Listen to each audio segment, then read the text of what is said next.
l'intérêt de ChatGPT.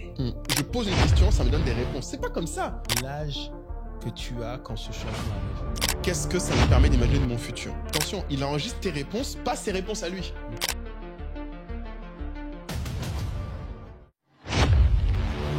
Alors, cybersécurité, c'est un mot que vous entendez beaucoup. Ça paraît flou, un peu bizarre pour certains, mais on s'est rendu compte que ça concerne tout le monde, surtout quand on est un petit entrepreneur ou quand on est un débutant. Et même quand on est une grande entreprise, c'est un sujet de vulnérabilité qui est très, très méconnu. Donc aujourd'hui, on a un expert qui est là qu'on joint. Salut Hervé. Bonjour, comment tu vas? Très bien.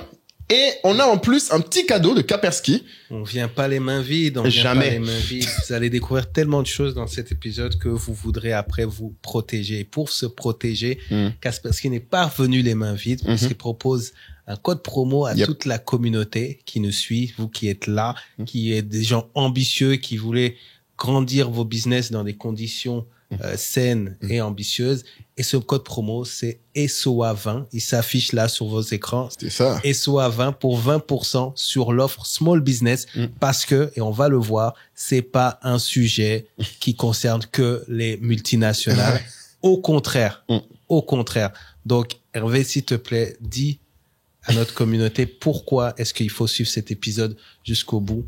De quoi est-ce qu'on va parler? Non, on va parler de cybersécurité, on va parler des risques, on va parler de l'importance de vos données pour éviter de vous retrouver dans la situation où on dit que c'est conséquences qui donnent conseil. Ah là!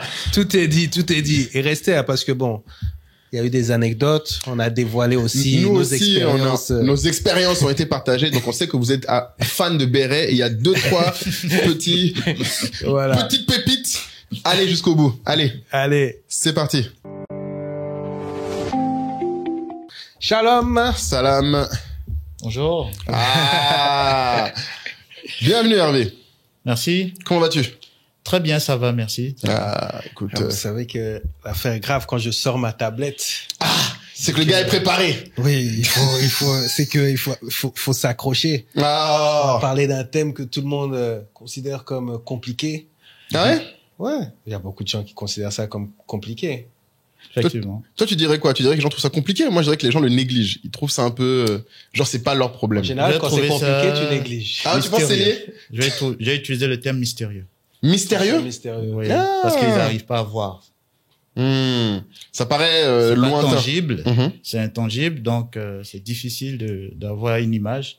Donc pour eux, c'est un peu mystérieux. Et ce thème, c'est la cybersécurité.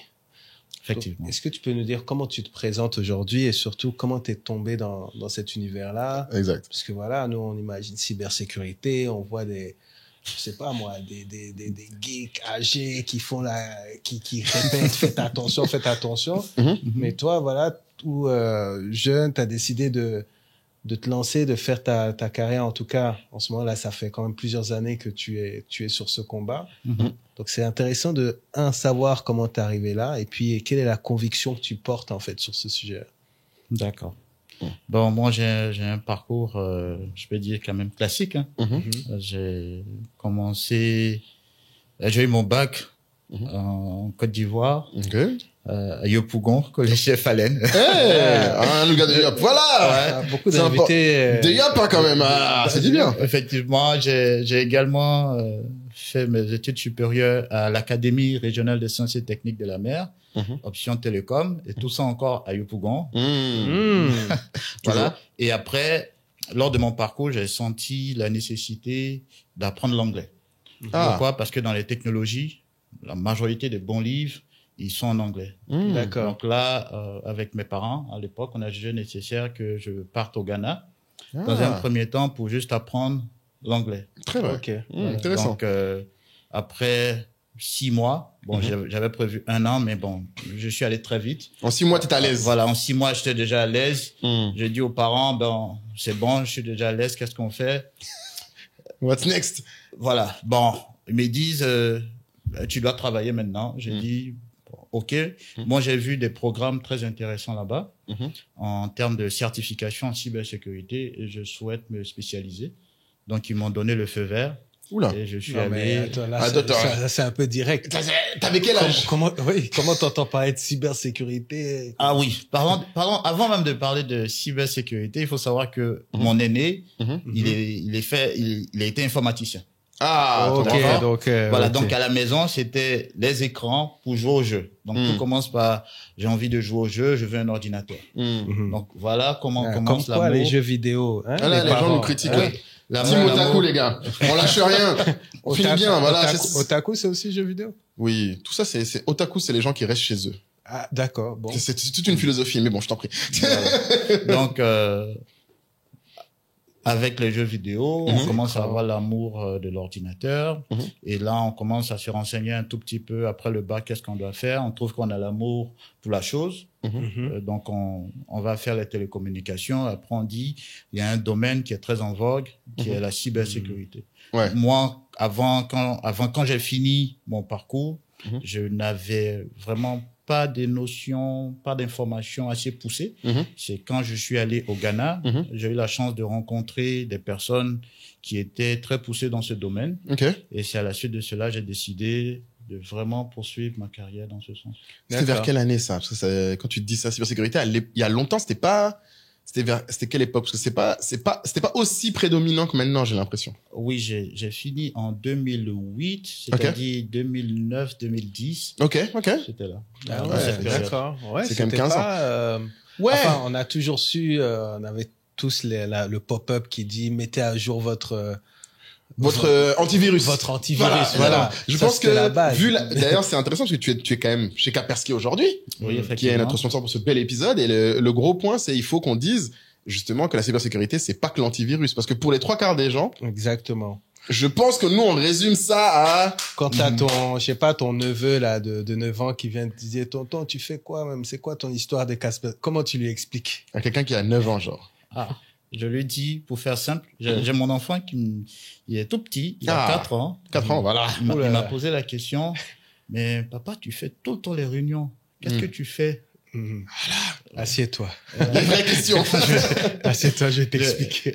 Je lui ai dit, je protège l'argent et les informations de mes clients. Ok. Il dit, l'argent et informations de tes clients. J'ai dit oui. Il dit, mais comment tu le fais? J'ai dit, à travers l'ordinateur. Donc, pour lui, déjà, quand papa se connecte sur l'ordinateur, c'est parce qu'il est en train d'échanger avec des clients et qu'il est en train de protéger ses clients. Ah, mais c'est Donc, beau, ça. J'ai fait ça simple. Non, mais c'est une très belle mission, tu vois. Nous, on a fait un podcast, je sais pas si tu l'avais vu celui-là, on parlait de la mission de vie. On disait aux gens souvent, capable de résumer en quelques mots ce que tu fais, de façon suffisamment claire pour que, comme tu dis, un enfant comprenne, prouve que tu es aligné avec ta mission. Et là, ce que tu viens de dire, je pense que très peu de gens auraient la clarté de présenter la mission comme ça de Kaspersky. Donc, je pense que, ouais, ton fils, après, il a envie de protéger les gens aussi, j'imagine. Effectivement. Ok, super. Et du coup, comment ça se matérialise aujourd'hui? C'est-à-dire que là, tu l'as expliqué de la manière la plus simple possible, mais aujourd'hui, on en rigolait tout à l'heure, nous, on disait antivirus, on sort des mots comme ça, phishing maintenant on entend, un peu ransomware là. Donc, voilà, on entend des trucs. Donc, quels sont quand on aborde cette discipline, alors t'as étudié là-dedans, t'as travaillé là-dedans, tu peux pas nous résumer tout ce que tu sais, mais quels sont en fait, on va dire les grands ensembles à connaître pour comprendre en fait cette discipline? Bon, principalement, je vais commencer par une définition. Parce que souvent, il y a tellement de termes qui sont employés qui mettent les gens dans la confusion. Ouais. Voilà. On va parler de sécurité informatique. De quoi il s'agit concrètement? Il s'agit de protéger les données, que ce soit des données tangibles ou bien des données sur papier d'une entreprise ou d'une personne. Okay. D'accord? On va aller sur ce principe de base. Maintenant, comment nous arrivons à protéger ces données? On va, grâce à l'humain, utiliser des technologies en s'appuyant sur des process. Ok. Donc, voici les 3 éléments qui rentrent en ligne de compte. Et quel est l'objectif qu'on souhaite atteindre? c'est de maintenir ce qu'on appelle la confidentialité de l'information. Faire en sorte que peut-être toi, Moulay, bon, j'ai une information, tu sois pas en mesure de pouvoir l'avoir. Ouais. Également, deuxième pilier, c'est maintenir l'intégrité de cette information. Si moi, par exemple, je fais des changements sur cette information, ça pas le que voilà, on sache que c'est vraiment moi qui ai fait l'information et que je puisse pas dire également que c'est pas moi qui ai changé. Et en dernier lieu, la disponibilité de l'information. Donc, si nous arrivons à mettre tout cet écosystème pour maintenir la confidentialité, l'intégrité, la disponibilité de l'information, on va parler maintenant de sécurité du système d'information. Donc ça c'est le premier. À côté de cela, on a des sous-disciplines. On va parler maintenant de cybersécurité. Cybersécurité, on va mettre le focus sur tout ce qui est éléments, je peux dire véritablement intangibles. D'accord. Qui vont être connectés soit à Internet ou à d'autres canaux de communication mis en place. Donc, l'objectif, ce serait de protéger ces actifs et les données qui passent à travers ces actifs. Donc, on va parler de cybersécurité. Okay. Et il y a un autre terme, les gens aiment employer aujourd'hui, qui s'appelle la cybercriminalité. Oui. Voilà. C'est l'opposé, quoi. C'est les voilà. En fait, la cybercriminalité, on va utiliser les canaux technologiques pour mener des crimes. Donc, je vais utiliser mon téléphone, je vais utiliser un ordinateur via Internet et je vais pouvoir mener des actions criminelles. Soit, par exemple, dérober de l'argent à quelqu'un, soit utiliser, par exemple, les données de quelqu'un, faire du chantage, ces genres d'actions qui sont punies par la loi. Et là, on a la partie judiciaire qui rentre en ligne de compte. Ouais, ben en fait, il y a tout cybersécurité, cybercriminalité, cyberpolice, mais ce qui est dingue, c'est que à chaque avancée technologique, on a des personnes malveillantes qui développent également des possibilités d'être, d'attaquer les gens, qui est assez important. C'est-à-dire que la criminalité évolue en même temps que la technologie. Mais pour que les gens arrivent à se rendre compte, est-ce qu'on peut parler peut-être des risques, même si tu as des anecdotes peut-être ou des exemples de qu'est-ce qu'on risque, sans citer les entreprises que accompagner, des choses peut-être catastrophiques qui peuvent arriver quand on néglige cet aspect-là. Ouais, ben, avant que tu arrives, il disait son leitmotiv. Tu peux partager au peuple maintenant le leitmotiv de la cybersécurité que tu disais tout à l'heure, qui est au final un adage ivoirien que je trouve qui exprime bien. Oui.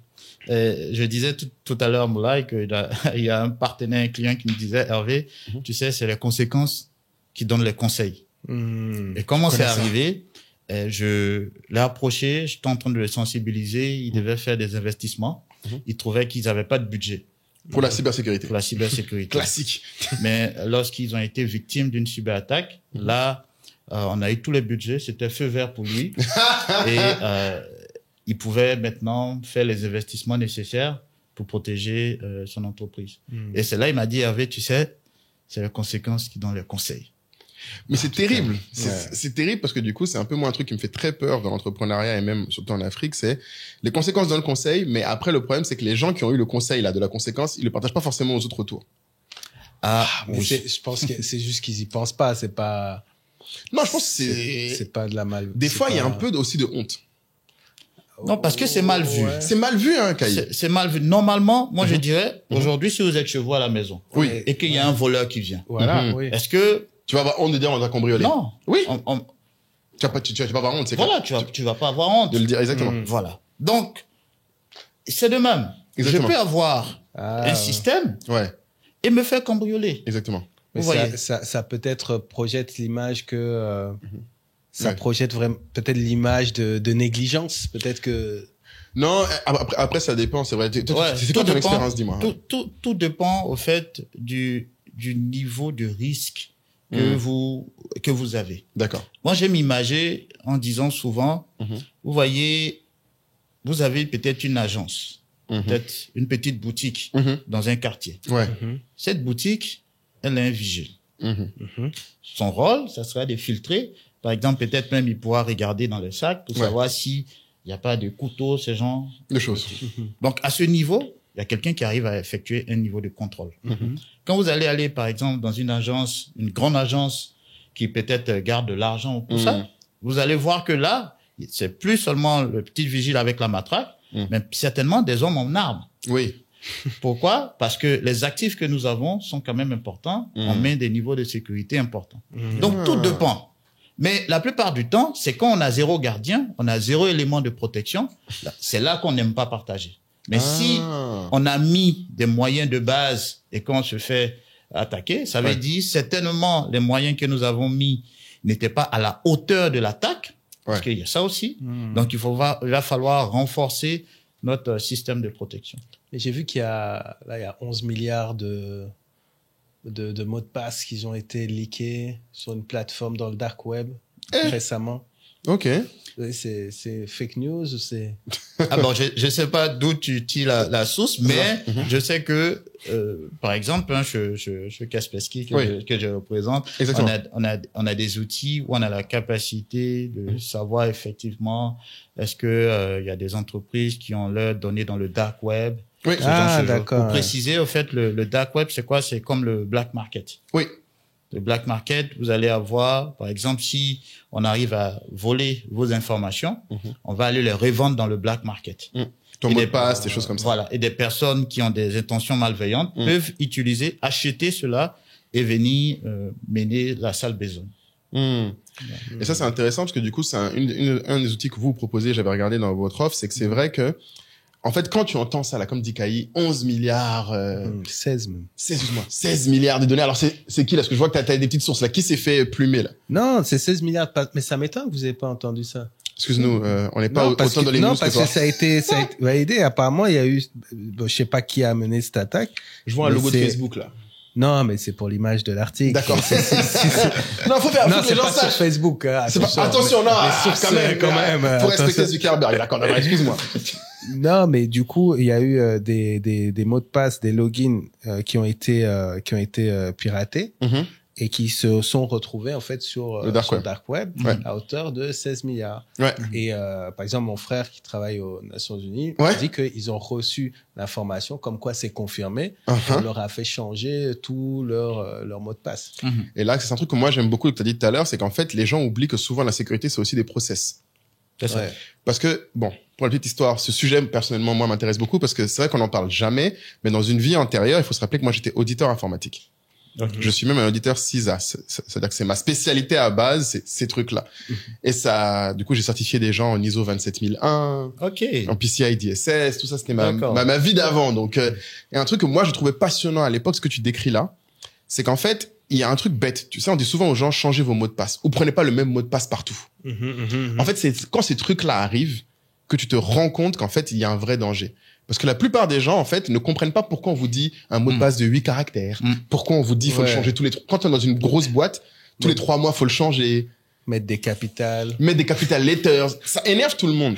Mais en fait, ce que les gens ne comprennent pas, c'est que le danger n'est même pas, comme tu as décrit, pour prendre ton anecdote de l'agence, c'est que des fois, c'est même pas que ton agence est mal protégée.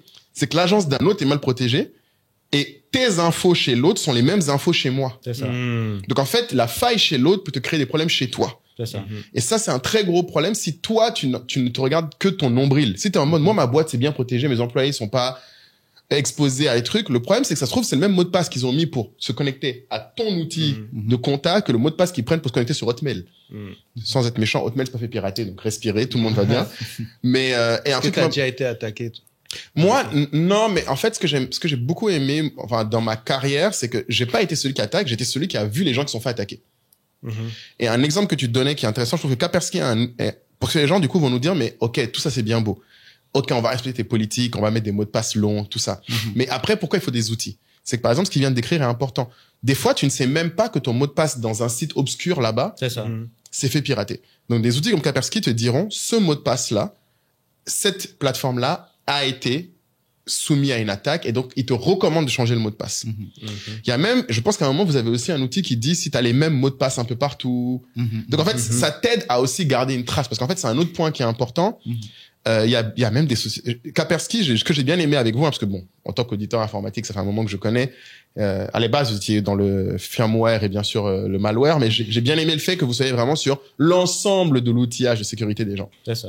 Oui, Donc, alors là où les gens pensent que, encore une fois, c'est un outil, tu vas mettre le petit antivirus. Et puis c'est fini. Ah non. Et donc il y a non. tout un ensemble. Donc il faut que tu d'expertise. si Il y tu a peux un expliquer- écosystème. Voilà, Il y si a- tu peux expliquer un peu l'écosystème Kaspersky dont disposent les gens, ce serait intéressant. Il y a un gros écosystème. Ouais. Parce que moi, j'aime imager. Ouais. On dit, quand vous arrivez, par exemple, dans une cité, vous allez voir le premier vigile avec le barbelé. Donc, il soulève La barrière. la barrière et vous entrez. Quand vous arrivez devant la maison, vous allez voir peut-être encore un autre vigile, des caméras de surveillance, des barbelés de sécurité. Un chien. Il y a un chien. Un chien. Si c'est pas un husky, parce que le mien, il va rien protéger. Ouais, mais non, ok. toi, attention. Voilà. Donc, tout ça, vous voyez, Différents niveaux de c'est sécurité. plusieurs niveaux de sécurité. Exactement. Donc, nous recommandons aux entreprises ou même aux agences avec lesquelles nous travaillons de considérer ces différents niveaux de sécurité. Et aujourd'hui, quel que soit, par exemple, la protection de vos périphériques, là, puisque ça fait plus de 27 ans que nous sommes dans la protection des périphériques, nous sommes les leaders sur le marché. Ouais. À côté de cela, tout ce qui est protection même du réseau en tant que tel, des entreprises, Des networks, ouais. voilà, et également sur la partie renseignement, parce que les gens l'oublient, mais c'est un élément très important dans la cybersécurité. Ok. Et là également, nous intervenons. Quand je parle de renseignement, Ouais, tu peux détailler un peu, ouais. je vais détailler. Vous savez, les concepts qui sont utilisés en cybersécurité, la plupart du temps, ils viennent de deux mondes. Soit c'est le monde médical, on va parler de virus, tout ça, faux positifs, tout ça. Soit ils viennent du monde militaire. Oui. On vous parle de Du firewall. ouais, firewall, ouais. autres. Ouais, Et c'est- un élément souvent dans la sécurité qui est beaucoup négligé, c'est la partie renseignement. Bah oui. Un jour, j'ai échangé avec quelqu'un qui est dans l'armée et qui a attiré mon attention là-dessus. Il m'a dit, mais Hervé, je vois vous parlez beaucoup, mais il y a un élément que nous utilisons, mais je le sens pas véritablement dans vos différents discours. J'ai dit, c'est lequel? Il dit, c'est le renseignement. Parce que moi, si je veux gagner une guerre, il faudrait que j'ai les bonnes informations et je sais à quel moment mener la bonne attaque. D'accord? Ouais. Donc, aujourd'hui, le cyberattaquant, qu'est-ce qu'il va faire? Lui, il va aller sur des forums, il va essayer de voir déjà s'il y a des informations disponibles. Donc, il va pas faire beaucoup de fois, il va récupérer cela, il va les acheter. Souvent même, ils sont libres. Ouais, des fois, c'est public, des Voilà, fois. Tu des fais même fois, pas c'est attention. public. Donc, Donc, quelqu'un il qui va veut du récupérer. mal, c'est ce qu'il va faire en premier. Voilà, Ouais. le premier réflexe. Il va aller chercher parce qu'il veut pas mener beaucoup d'efforts. Le cyberattaquant, la plupart du temps, quand vous avez beaucoup d'éléments de protection, quand il va venir, il est confronté à 1, 2, 3, il va chercher une cible qui est moins difficile à attaquer. Oui, parce que tout le monde n'est pas protégé. Il suffit d'un petit niveau de protection pour dissuader. C'est ça le terme en Effectivement. militaire. Hein. Effectivement. Tu fais de la dissuasion. Effectivement. Tu vois, mon pauvre petit RN dont tout le monde se moque, là, mon husky, c'est de la dissuasion. Hein. Les gens ne savent pas qu'il sert à rien. Quand ils le voient avec ses yeux et tout ça, ils ont peur de lui. Ils croient que c'est un chien qui fait quelque chose. Franchement, si jamais il a une raison, ça lui arrive, mais c'est tellement rare. Mais comme il dit, c'est dissuasif. Dans le quartier, les gens voient un chien, ils se disent, c'est dangereux cette maison. Plus tu vois, avec ses yeux bleus, les gens croient qu'il est méchant et tout, alors que... Mais t'as raison, c'est un truc militaire qui est important, c'est aussi le renseignement. Et je veux qu'on rende ça très concret pour les gens, parce que c'est un épisode que moi, j'avais envie de faire depuis un moment, parce que j'ai vu des choses en Afrique qui sont incroyables. On va prendre un truc que toi, tu peux comprendre en plus, Kai, c'est les appels d'offres. En Afrique, les appels d'offres sont un des moments où les enjeux de guerre économique sont les plus élevés. Parce que là, pour le coup, tu peux gagner beaucoup sur un one-shot en ayant des infos sur l'autre. Et comme moi, je faisais de l'audit informatique, donc il faut savoir, c'est que la première boîte que j'ai créée, c'est pas Anka, qui est ma startup, c'est mon cabinet de conseil. Si. Ça, j'en parle rarement, mais à cette époque, je faisais du conseil au Mali. Notamment par les experts comptables, parce que tu as une obligation, normalement, quand tu es commissaire aux comptes, aussi de valider le système de sécurité informatique. Que très peu de gens en Afrique, en fait, appliquent, parce qu'en fait, ils n'ont pas forcément des experts pour ajuster. D'une de mes recommandations, souvent, d'ailleurs, c'est de prendre des Kaspersky. Bon, ça, c'est un détail, mais bon, avançant. Et l'exemple que je peux te donner, c'est que j'ai vu des cas où, en appel d'offres, c'était sur une société de BTP, ce qui s'est passé, c'est que la partie adverse, donc tu avais la société que mon expert comptable représentait, ils se sont fait pirater, mais alors il y a deux niveaux de piratage. Ce qui m'a beaucoup fait rire, c'est qu'on parle beaucoup du piratage informatique. Donc ils ont réussi à trouver les mots de passe. Et tu sais comment ils ont trouvé le mot de passe? Ils ont trouvé le mot de passe de l'assistante du DAF. Tu sais comment? Parce que cette brave dame, qui était une tantine un peu âgée, son mot de passe, elle mettait sur un post-it. Ah. Ah ouais. Ça, c'est un classique. Mais un classique. Comment je te l'audit informatique, quand je rentrais dans une boîte, c'est ma première étape, c'est de faire le tour. Ouais. Ou le fameux 1, 2, 3, 4, 5, 6, 7. 1, 2, 3, 4, 5, 6 ou AZERTY. Tous ces trucs-là. C'est ça. Tout le monde fait ça. Mais le pire, c'est le mot de passe en post-it. Alors ça, c'est collector. Et il est ultra répandu. Et le danger avec ça, c'est pour que les gens comprennent les conséquences, comme tu dis, qui donnent le conseil. C'est que, en fait, la personne est juste venue dans la société en se faisant passer pour quelqu'un qui passait un entretien ou quelque chose comme ça. Elle a copié le mot de passe de la assistante. Elle a pu se connecter parce que c'était le même mot de passe qu'elle avait mis là, qu'elle avait mis sur son email et tout. Autre pratique qui était dangereuse, c'est qu'elle envoie dans son email perso des trucs pro. Parce que souvent, les boîtes en Afrique font pas l'effort de donner des boîtes pro à chacun de leurs employés. Je pense que souvent c'est fait. Ouais. Mais il y a un autre aspect. Et la formation. Des comptes, concernant l'usage du mail pro et du mail personnel, c'est la confiance. La confiance, ouais, c'est ça. Parce que les gens se disent, si j'envoie des informations sur le mail pro, je peux être traqué. Exactement. Donc, souvent, il se dit, je préfère envoyer sur le mail personnel, personne ne verra. Personne ne verra. Ce sont des informations sensibles de l'entreprise que vous transmettez sur vos comptes perso. Et je vais te la faire courte, hein. Ils ont l'appel d'offres, tu sais comment ils ont su qu'il y avait une breach? Parce que la partie en face dans l'appel d'offres avait pricé exactement en dessous de leur coût de production. Juste en dessous. Juste en dessous. Et le gars trouvait ça au début bizarre. Et en fait, il en a dû en parler à son expert comptable parce qu'il disait, mais en fait, c'est pas possible. Ces gars-là, j'ai perdu un appel d'offres contre eux qui était énorme. Mais à chaque fois que j'ai un appel d'offres contre eux, ils réussissent même sur des produits différents. Parce qu'en BTP, tu vends pas toujours le même produit ni les mêmes équipes. Mais à chaque fois, les gars price en dessous de lui.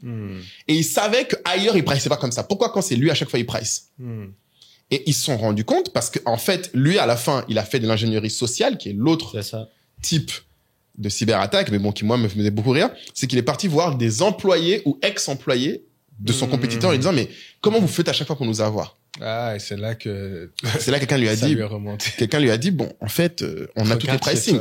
C'est ça. On a tous les pricing. Il dit, mais comment ça, vous avez mes pricing? Ils ont dit, ah non, on sait pas. En tout cas, nous, on sait que quand il y avait appel d'offres contre toi, on nous disait, vous pricez là, et puis on vous battait à chaque fois.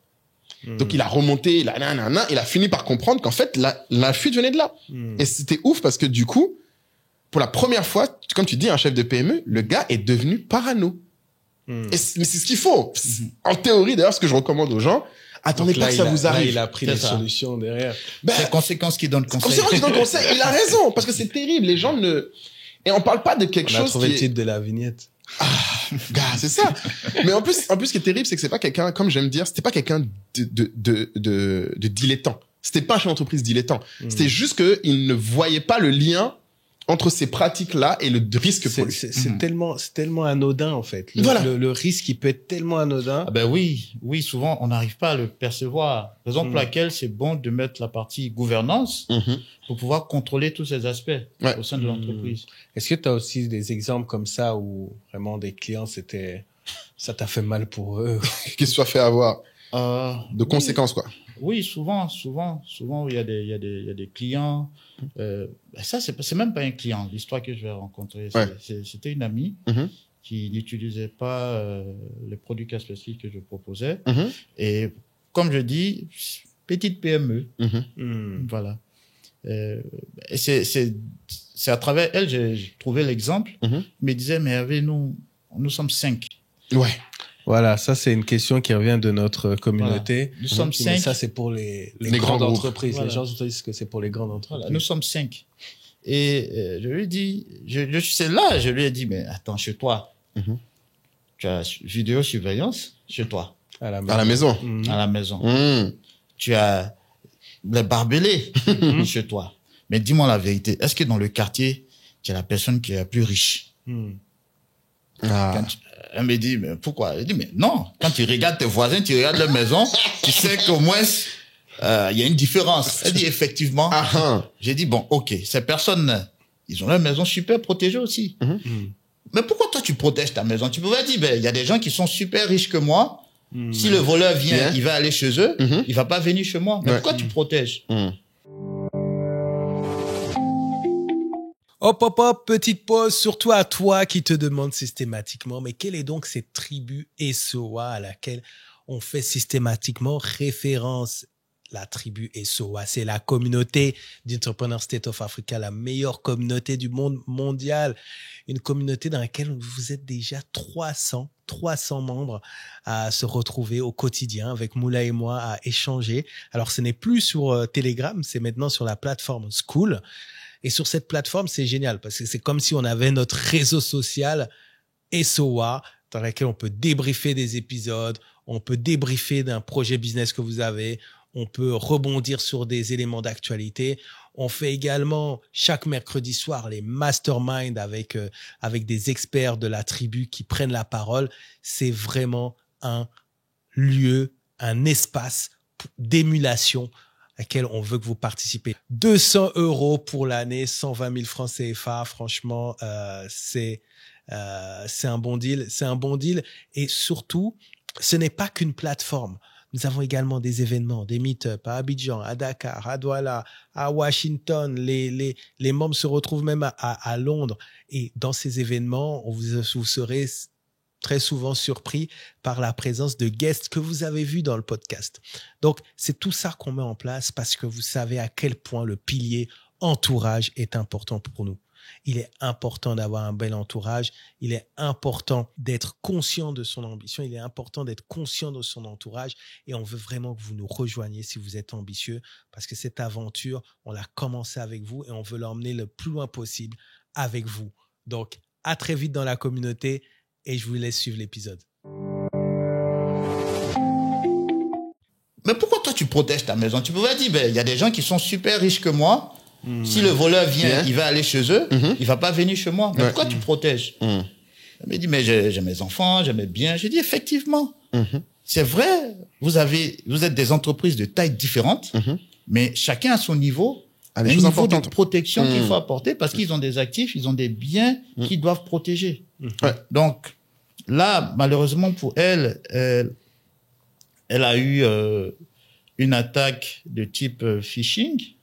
Où elle pensait échanger avec son partenaire, d'accord? Or, son partenaire s'était fait attaquer. Donc, ils ont utilisé l'adresse IP pour lui envoyer, vu qu'il y avait des échanges par rapport à certaines transactions, et ils lui ont envoyé un mail avec un lien pour dire, voici le nouveau lien sur lequel vous devez faire le wire transfer. Donc, le transfert. Donc, transfert bancaire. Elle se disait, bon, ça vient, c'est légitime, ça vient de l'adresse email de mon partenaire. Et où ça va encore plus fort, c'est que il lui a envoyé un message sur son mobile pour lui dire, je t'ai envoyé un mail. Non. Voilà, tu peux procéder. Il lui a envoyé un texto aussi. Ouais. Seigneur. Donc là, non, mais ça, les vrais criminels, c'est sérieux, hein. Le truc, elle n'a pas eu le réflexe quand même de prendre le téléphone et d'appeler. C'est le seul truc qui te sauve. Ouais. Pour confirmer.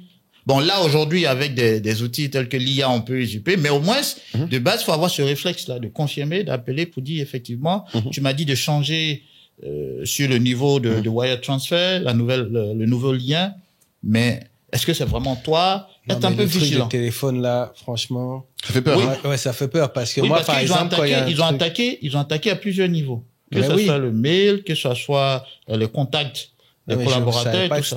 Parce que moi, j'ai cette habitude, quand il y a un truc sensible, je décompose comme ça en me croyant sécurisé. J'ai dit, tu envoies ça par mail et tu m'envoies aussi un SMS. Il faut l'appeler. Sauf que je me dis que si la personne envoie sur 2 devices, sur 2 canaux différents, c'est que c'est jamais vraiment... 203. Jamais 200. Ah, alors, bon. voilà. Comme il t'a dit, là, je suis obligé en tant qu'auditeur de dire, bon, il y a des niveaux. C'est ça. Tu es déjà à un niveau bien, Kai. C'est bien de demander les textos. C'est ça. Mais le sujet, c'est qu'il faut que les gens se rendent compte que, en fait, c'est surtout une question de niveau. Comme il dit, c'est une question de risque. Si c'est des petits montants ou des petites choses fréquentes, ça va encore. Quand c'est des gros montants, des grosses transactions, il faut aller à un niveau au plus. Et la raison de l'appel, moi, souvent, ce que je dis, de mon expérience en audit, la seule chose qui te protège vraiment, c'est à quel point tu connais l'autre. C'est ça. En fait, ça va être loin parce que, comme il dit avec l'IA, demain, tu pourras appeler des gens et les fraudeurs auront la possibilité de simuler sa voix. Surtout des gens comme moi. Moi, tu sais que je donne un exemple très concret de cybersécurité. Depuis que moi, j'ai commencé le podcast, j'ai dû dire à mes équipes, à partir de maintenant, quelles que soient les choses que je vous demande, vous ne pouvez pas le faire si ça concerne l'argent de la boîte sans que il y ait quelqu'un d'autre. Alors, je dirais pas qui, il y a trois autres personnes dans la boîte qui eux sont pas publics si eux ne vous disent pas au téléphone que oui, c'est bien moi qui ai dit ça. Parce que le problème avec, par exemple, moi aujourd'hui et toi, Kaï, c'est très simple d'imiter nos voix parce qu'il y a tellement de données sur nos voix et qui on est que c'est pas difficile de se faire passer pour nous. Donc je préviens dès aujourd'hui si un jour... Tu m'as même pas donné ce conseil-là. Mais tu vas pas demander, frère. Et ça, c'est un principe.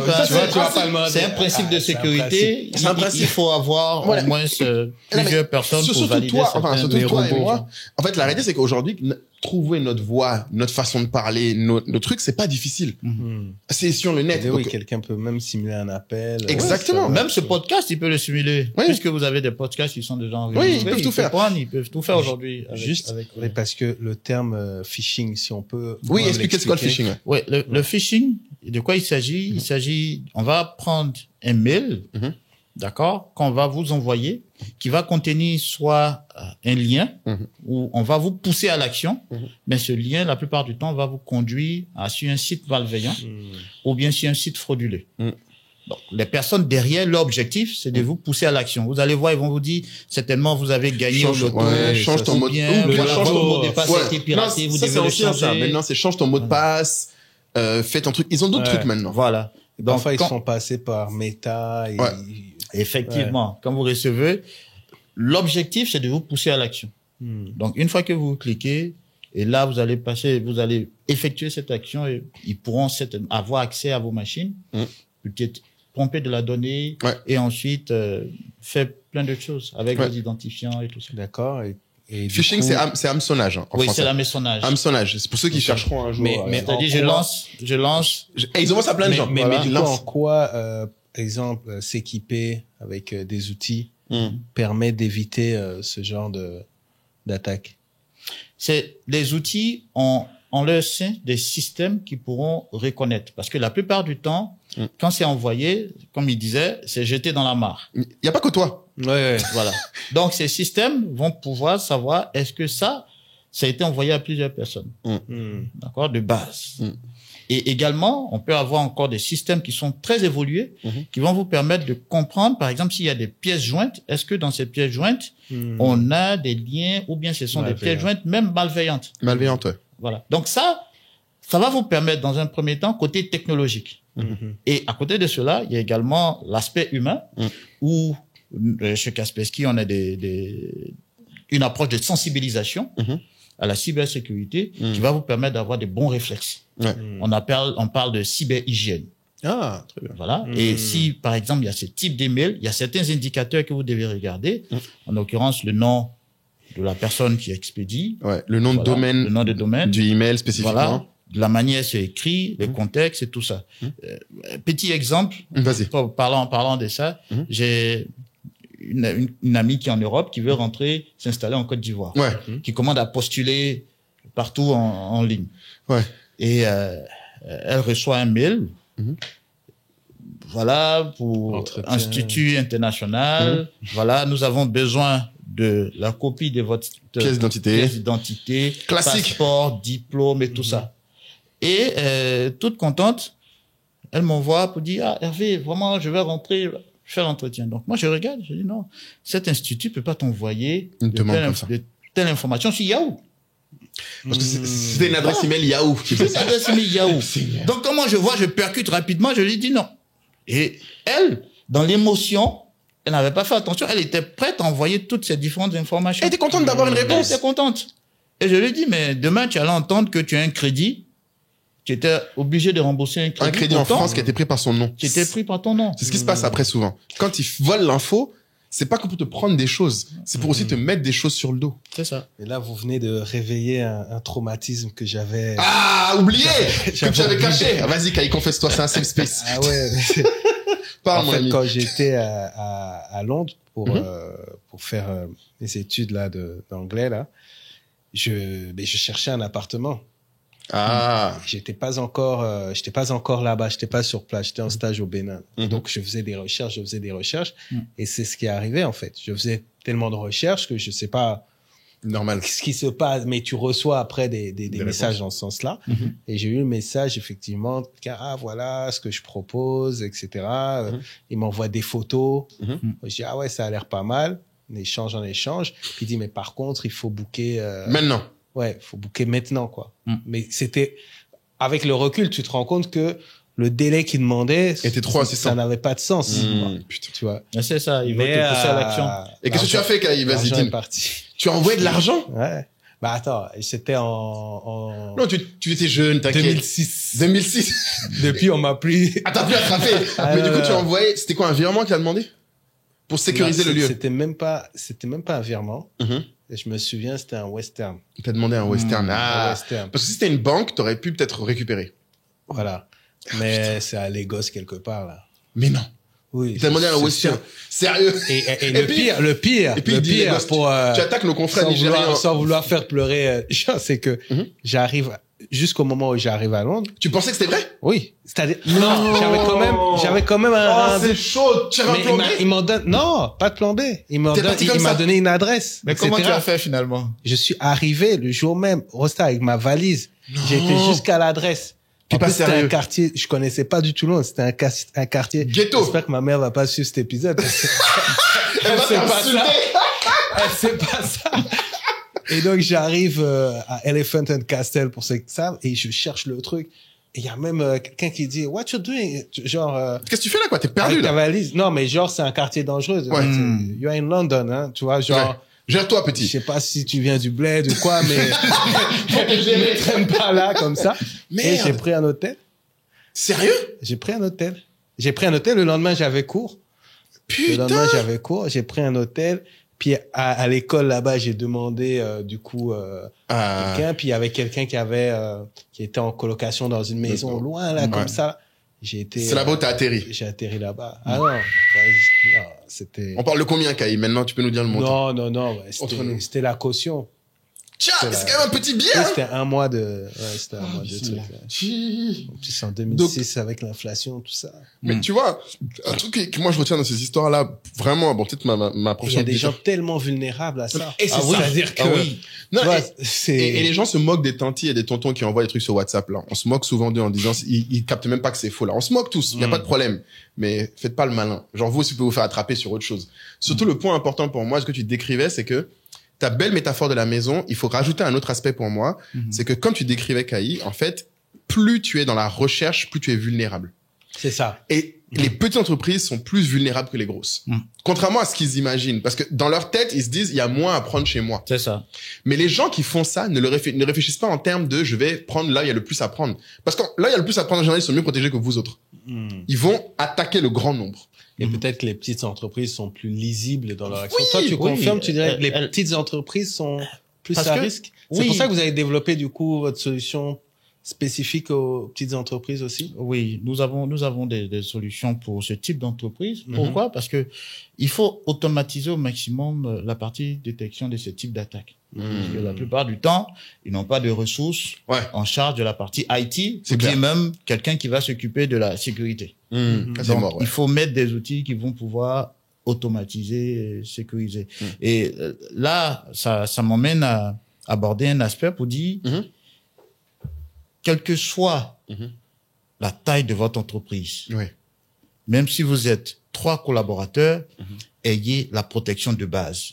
Du moment où vous utilisez un outil numérique, du moment où vous avez accès Internet, du moment où vous utilisez ces différents canaux pour partager de la donnée, pensez à mettre des éléments de protection de base. C'est quoi Et le minimum pour toi, tu dirais? Le minimum, ce sont des solutions de protection. Je vais utiliser le mot un peu basique, antivirus. C'est vrai qu'aujourd'hui, on parle plus d'antivirus, on Oui. parle des technologies de type EDR, mais la protection des périphériques. Je vais dire ça comme ça. Ça, c'est la base. Ça, c'est la base. c'est la base.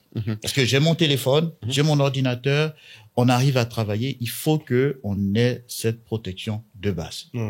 Qui au final ne coûte pas cher, si on est honnête. Parce que c'est ça la réalité aussi. Les gens crient en disant c'est cher. Mais même pour les entreprises, on parle de combien? C'est même pas des 20 euros, c'est moins. Là, c'est vraiment prix démocratique. Oui, dis les prix, là, Kai. Vends-nous un peu du rêve, là. Non, c'est 20 euros. Pour vraiment de base, c'est 11 800 11 800 francs CFA. Oui. Par quand? pour l'année. Pour l'année. Ça, 11 800 francs pour l'année. ce sont des prix à usage, parce qu'il faut rappeler chez Kaspersky, Ah, vas-y, dis-nous. on a 2 business units, une partie corporate et une partie grand public. Donc, pour le grand public, de base, vous pouvez utiliser cela. Et maintenant, si vous êtes une entreprise corporate bien structurée ou bien qui voulait véritablement protéger vos données, là, il y a des prix également. Mais c'est comme tu as dit, hein, la grande maison, la protection de la grande maison, c'est pas la protection de la petite, ça coûte pas le même prix. C'est ça. Mais du coup, si on revient sur les fondamentaux, déjà de 1, l'antivirus, puis je vois le 2, c'est protéger nos paiements. Ah, c'est quoi ça? Ok.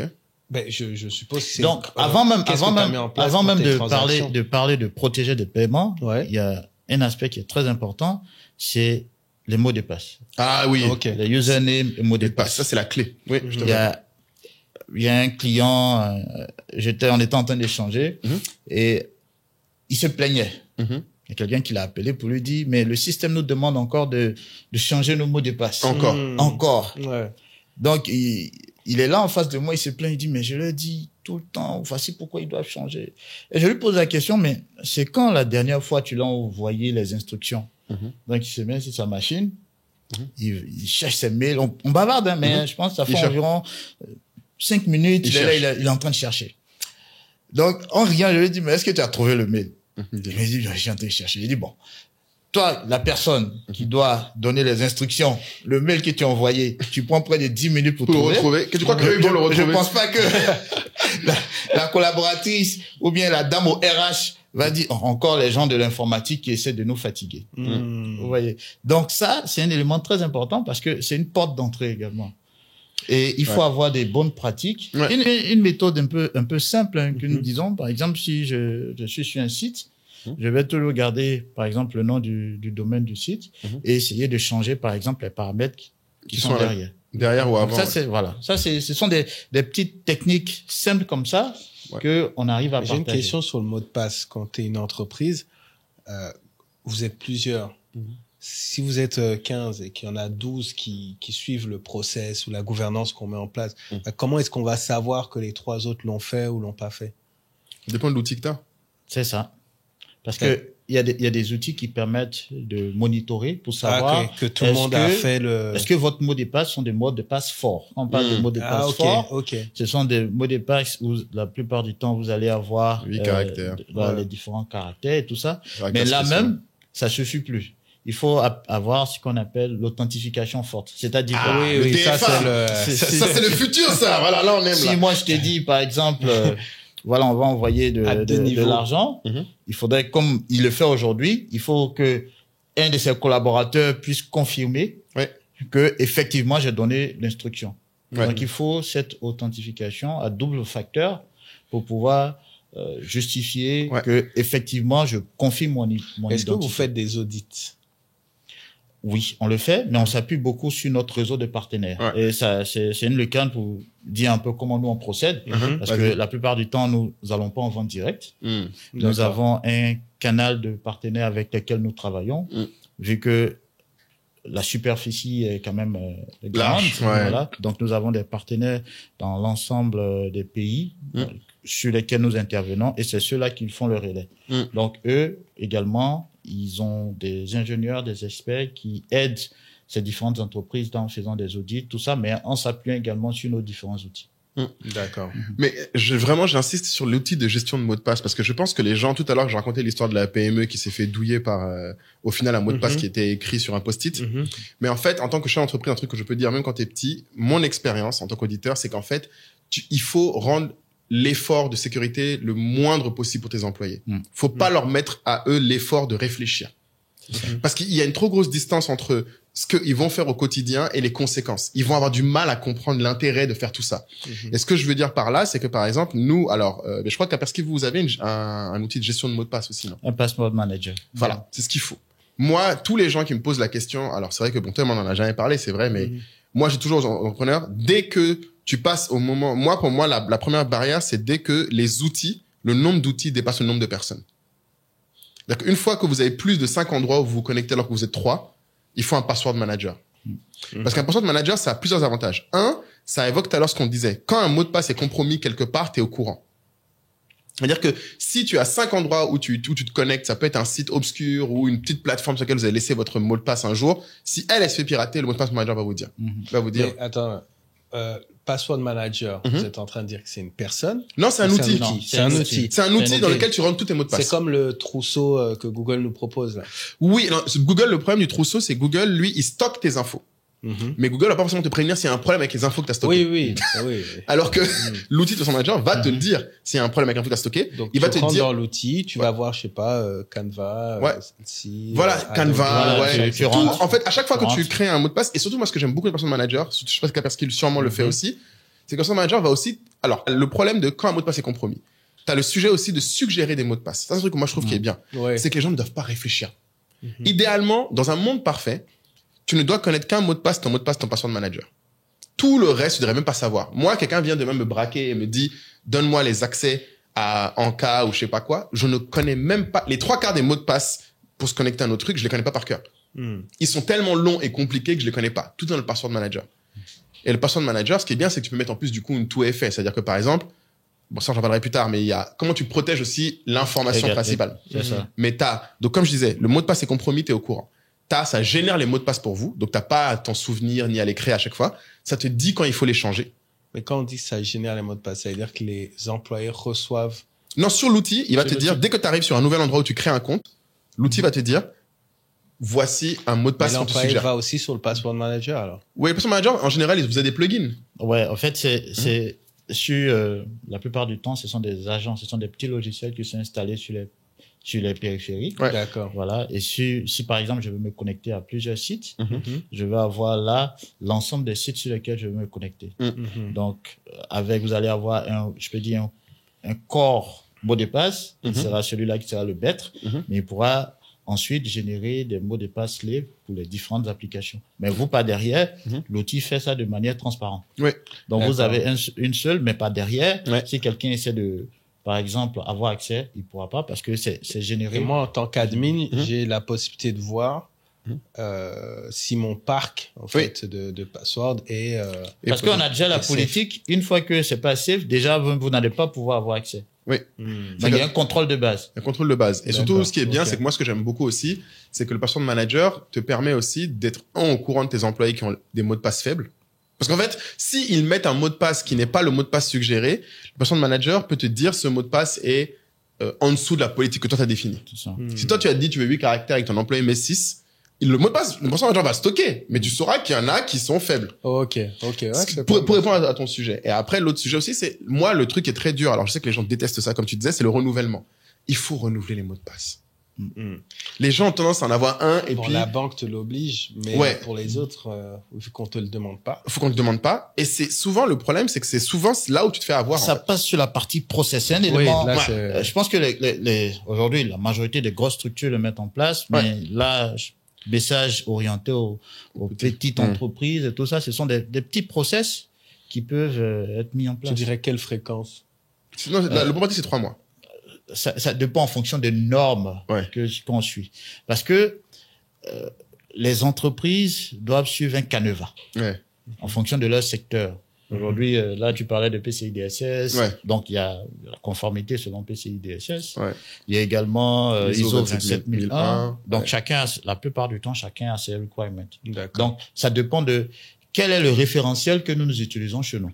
Donc, sur la base de ce référentiel, on va mettre en place les contrôles qu'il faut. J'ai une question un peu plus macro, savoir est-ce que les menaces qu'elles ont fait face dans la région en Afrique sont différentes de celles qu'on voit dans le reste du monde? Quelle est la spécificité peut-être dans ce domaine, dans le domaine de la cybersécurité de l'Afrique par rapport au reste du monde? Je vais pas dire il y a pas de spécificité. Aujourd'hui, nous sommes tous connectés. Nous sommes un village planétaire, donc de la manière on essaie de vous attaquer, c'est les mêmes techniques. Alors si je retourne, voilà, c'est que certainement peut-être le mécanisme, le type d'outil, les moyens qui vont être utilisés peut-être vont être différents. Voilà. Sinon, aujourd'hui, les attaques de type ransomware qui sont très en vigueur actuellement, qui font fort. Ransomware, c'est quoi? C'est-à-dire, on va vous prendre en otage. On va faire un verrou de vos données et on va vous demander de payer une rançon. Et quand si vous n'arrivez pas à payer la rançon, bon, on va divulguer les informations, certainement confidentielles. Si peut-être on peut avoir les données d'une entreprise, mettre en évidence le DG du salaire, qui est confidentiel. Ça, un ransomware, moi, j'ai une startup que je connais en Afrique de l'Est qui s'est fait hacker. Et ce qui s'est passé, c'est exactement ce que tu as décrit. Ils ont menacé, si jamais le payait pas, ils allaient diffuser les salaires de tout le monde dans la boîte. Ou ils allaient diffuser les emails de tous leurs clients. Voilà. Ils te disent, c'est-à-dire que tu vas recevoir un email un jour qui te dit, nous avons récupéré toutes les données, Ils vont vous donner quelques données pour vous montrer que ils savent de quoi ils parlent, en disant, si vous payez pas tant, on balance à tout le monde.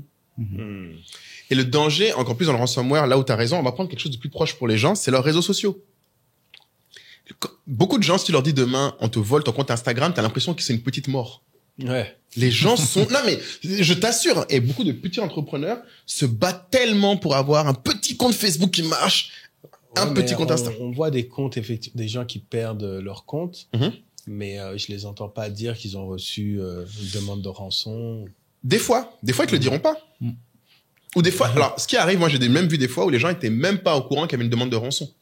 Parce que ce qui s'est passé, moi, j'ai vu des fois, ça m'est arrivé avec des vendeurs à moi, parce qu'il y a une époque où, comme on avait dans notre board Maureen de Meta, il y a beaucoup de mes vendeurs qui commençaient à m'appeler pour m'expliquer leur problème on m'a volé mon compte Facebook, on m'a volé mon compte Insta. Et des fois, c'est parce qu'en fait, comme beaucoup de gens, le email que tu as mis sur Facebook ou sur Insta, tu le regardes même pas. Et c'est sur ce email qu'ils envoient la rançon. Des fois, les gens sont même pas au courant qu'en fait, ils voient juste que leur compte a été piraté, mais ils savent pas qu'il y a une rançon qui est arrivée sur l'email. Et des fois, je me souviens, il y a une vendeuse, j'ai dû lui dire, va regarder l'email où tu as enregistré ton compte, c'est pas ton email lambda. Des fois, souvent, les gens, c'est des vieux comptes, même, c'est des comptes email qu'ils ont créés à longtemps pour Facebook. Souvent, on a oublié même le mot de passe. On a oublié le mot de passe. Tu sais, t'as oublié. Et quand elle a retrouvé, elle s'est rendue compte qu'effectivement, il y avait une rançon. Mais des fois, les gens ne savent même pas, tu vois. Et le double facteur, là, ça marche bien. C'est incroyable. C'est ce qu'il faut. C'est une des recommandations premières parlant de mots de passe. Mais alors, c'est un truc que je voulais en profiter parce que c'est un truc que moi, j'ai appris à l'époque, que je trouvais passionnant. Il y a peu de choses en cybersécurité que je trouvais très valables dans toute la vie, mais qui du coup t'aident à réfléchir de façon générale comment te protéger. C'est quand ils définissent les choses qui déterminent la confidentialité ou qu'est-ce qui fait un mot de passe fort. En gros, tu as 3 critères. Idéalement, il faut quelque chose que tu sais. Donc, c'est ce que tu écris. Donc, le mot de passe, c'est que tu sais qu'est-ce que c'est le mot de passe. Quelque chose que tu es. Donc, ça, c'est, tu sais, l'empreinte digitale ou les yeux. Quelque chose que toi, tu es. Ou quelque chose que tu as. Exactement. Donc, c'est un token ou un truc comme ça. Ça, c'est les 3 trucs. Si tu réussis à avoir ces 3 trucs sur tes mots de passe clés, sur tes informations sensibles de manière générale, c'est très rare qu'on te pirate. C'est-à-dire que typiquement, ce que moi j'ai fait quand je te décrivais le process chez nous maintenant pour les virements, les paiements, comme je sais que quelqu'un peut faker qui je suis indirectement, moi, à cause de ma voix qui est publique, il fallait que je renforce ce qu'on a et ce qu'on sait. Si je pars du principe que quelqu'un a réussi à avoir le mot de passe et peut m'imiter, la seule chose qui peut nous sauver, c'est s'il doit avoir quelque chose de physique. Et la chose de physique, c'est du coup un de mes associés. Qui, lui, est la chose physique qui, lui, dans tous les cas, même si on m'imite moi, c'est peu probable qu'on puisse aussi l'imiter lui. Donc, c'est ça qu'il faut... En fait, c'est une façon de réfléchir de manière générale que moi, j'ai beaucoup aimé, hein, personnellement, quand je faisais mes cours de sécurité, je trouvais ça hyper intéressant parce qu'en fait, ça explique pourquoi tout ce qu'on a aujourd'hui existe. Comme le tout est fait, par exemple, quand tu te connectes, on t'envoie des fois un mot de passe unique pour cette connexion. Mais ça, c'est pareil, c'est ce que tu as. Parce que tu l'as qu'à ce moment T. C'est ça. Exactement. C'est différent de ton mot de passe que tu as tout le temps. Donc, tu peux créer tout ça autour. Donc, tu vois, c'est vraiment... Il y a des trucs qui sont très bêtes comme ça. C'est vraiment très basique. Tout le monde peut le comprendre. C'est ça. Mais ça veut dire que quand tu mets en place une politique de sécurité ou que tu te connectes à quelque chose, idéalement, il faudrait ces 3 trucs-là. Après, il y a une technique, moi, une technique que j'aime bien donner aux gens, parce que souvent mes équipes me disaient, oui, mais comment on faisait pour avoir des mots de passe solides? Quand je suis auditeur informatique, on avait le droit de dire aux gens, et une des bonnes pratiques, c'est, vous pouvez ne pas avoir le même mot de passe partout, mais vous pouvez, comme tu disais, par exemple, pour chacune des applications, avoir une structure de mot de passe. C'est ça. Prédéfinie, qui est, par exemple, l'application avec une abréviation, quelque chose d'unique, un mot de passe ou une terminologie que tu mets à chaque fois, et après, quelque chose de numérique idéalement que tu changes, que tu incrémentes. Donc ça, c'est par exemple les 3 pratiques, les 3 structures que tu peux avoir quand tu veux faire un mot de passe qui est relativement solide et qui n'est pas le même partout, sans te casser la tête. Mais c'est sûr qu'après, à la fin, il faut tout stocker. Donc quand tu veux stocker, c'est pour ça que des outils comme Kaspersky, moi, je recommande. Parce qu'au final, à la fin, surtout, bon, quand t'es au début, tu fais pas attention. Mais quand tu commences à avoir beaucoup d'employés, franchement, même pour l'onboarding, c'est une galère. Enfin, je sais pas si toi t'as le cas, mais nous, quand les gens arrivent, heureusement maintenant, on te met juste le password manager et selon ton rôle, t'as accès à un certain nombre de mots de passe. Ouais. Et quand ils changent pour tout le monde. C'est pas genre, on a changé là, et puis lui, il est pas au courant qu'en fait, on a changé le mot de passe, et puis lui, il doit aller chercher là. C'est un enfer, sinon. Avec tous les outils auxquels on s'abonne maintenant, c'est... Ouais. Mais du coup, il a parlé un peu, là, des paiements. Je pense que ça, c'est une grosse frayeur, une grosse crainte. On sait qu'on a tous, au début des années 2000, on avait peur de mettre notre carte bleue. Enfin, je dis au début des années 2000, mais même aujourd'hui, il y a toujours une petite arrière-pensée. Est-ce que cette histoire est sûre, etc. Bon, on voit que les banques aussi ont mis en place des systèmes. Tu reçois des SMS, tu reçois des mails, etc. Est-ce qu'il y a des bonnes pratiques aussi en ce qui concerne les paiements?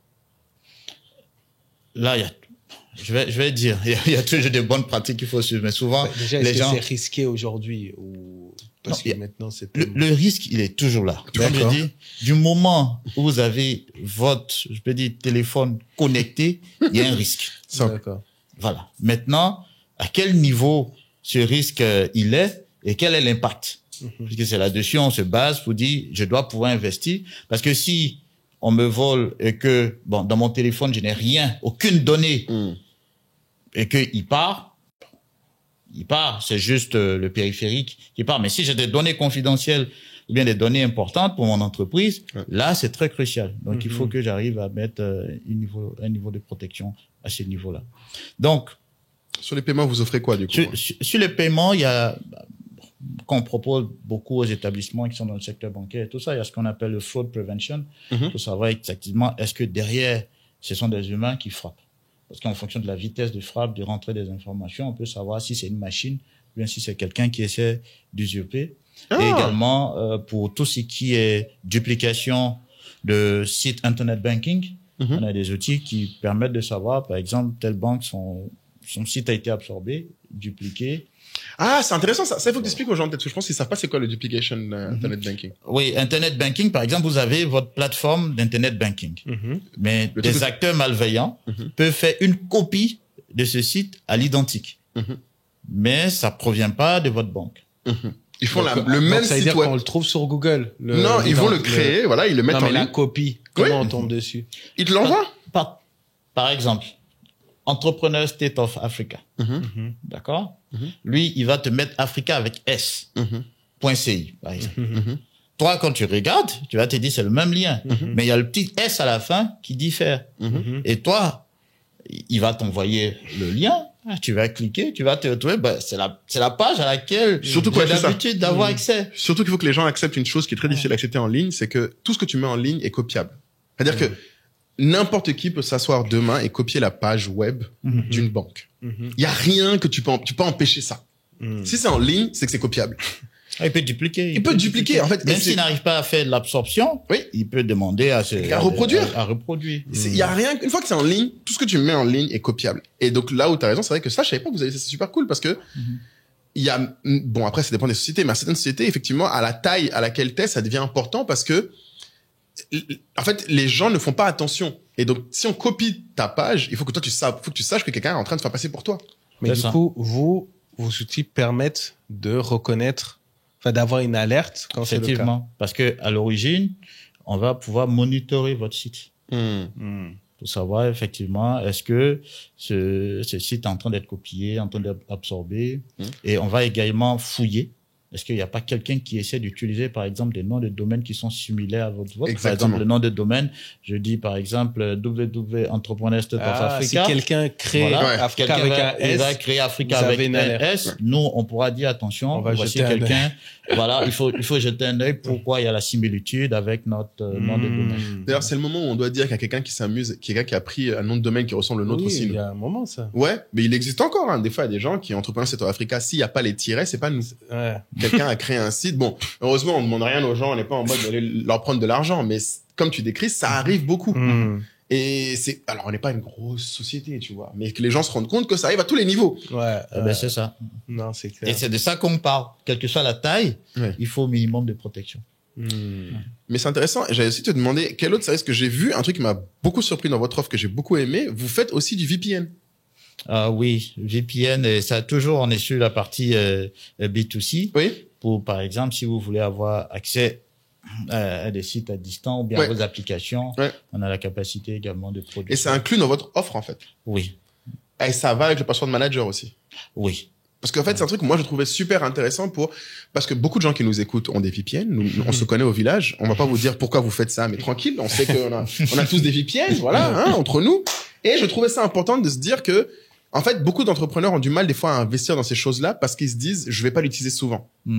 Ou, alors que si jamais tu te dis, t'as le VPN, le password manager, l'antivirus, tout dans un seul partenaire, plutôt qu'avoir X outils que tu payes, c'est quand même pas mal, les gens. Donc, je pense qu'il faut que vous considériez, et c'est intéressant pour moi parce que du coup, ça montre vraiment que vous êtes sorti de juste l'antivirus. Vraiment, vous êtes plus dans ça. Oui, en fait, je vais utiliser le mot antivirus, j'aime pas trop. Exactement, ouais, voilà, merci maintenant, de dire, ouais. on est sur les solutions de type EDR, on parle de Endpoint Detection and Response.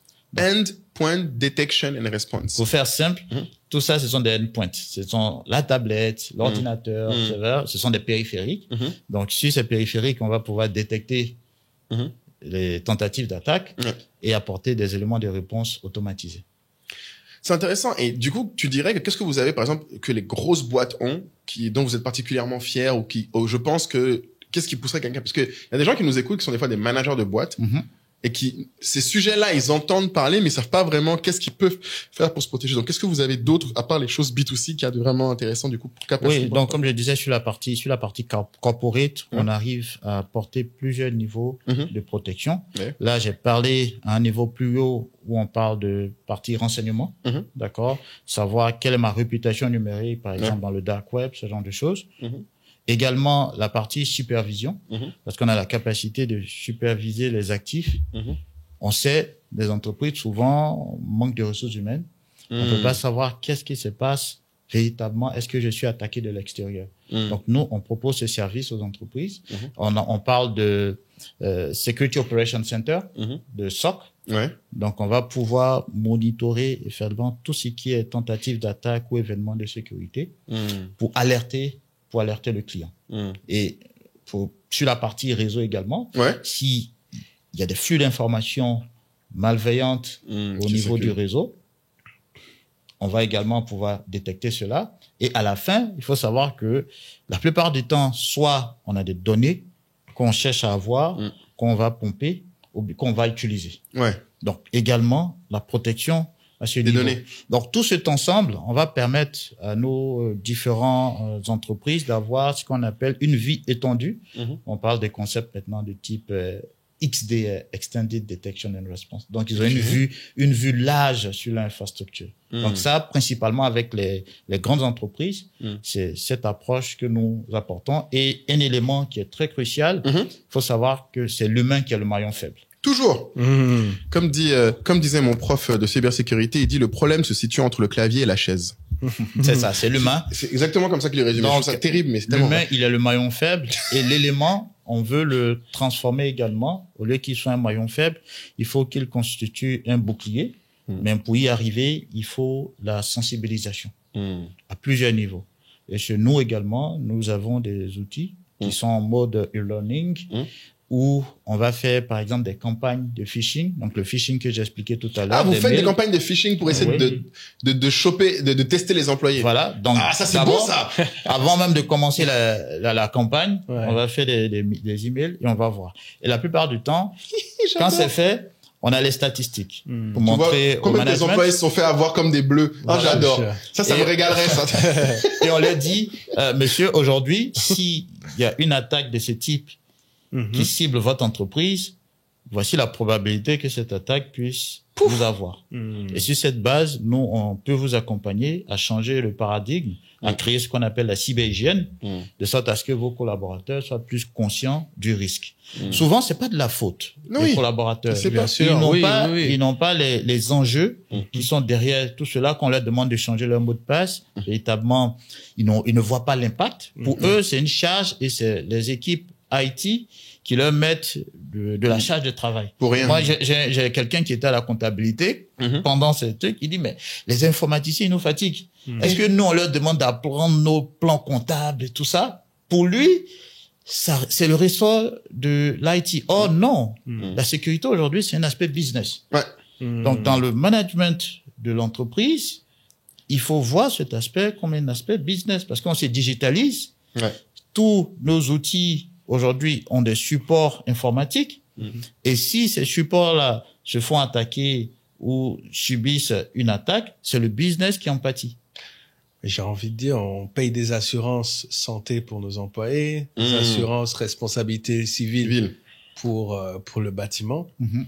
Et en fait, c'est des assurances, quoi, finalement. Exactement. Oui, c'est des assurances. On veut dire à un certain la niveau. protection, mais ça doit faire partie, effectivement, d'un business plan. Effectivement. Ouais, Et ce que tu décris en plus, c'est intéressant, c'est qu'en fait, ça te rajoute, comme tu as dit, c'est comme une assurance, mais en plus qui peut te simplifier la vie au quotidien. Moi, c'est ce que j'aime bien, c'est que quand tu prends des outils de cybersécurité, être prudent demande moins d'efforts. C'est ce que les gens voient pas, en fait. Ça, c'est quand tes process sont très clairs. Parce que si par exemple tu es le chef d'entreprise et tu es le seul à vouloir être prudent et que t'as pas une stratégie de process et une stratégie pour orchestrer le process ou développer la culture, bah du coup ça devient pas plus facile. C'est clair. Parce que tu passes ton temps à rappeler, mais je vous avais dit que il fallait faire comme ça. Et en fait, les gens ils se rendent pas compte. Et ce qui est terrible, on l'a dit, mais je le répète, c'est que les éventuels problèmes qu'on peut avoir ne sont pas liés à l'incompétence des gens, Ouais. Ni à la malveillance des gens. Non, c'est clair.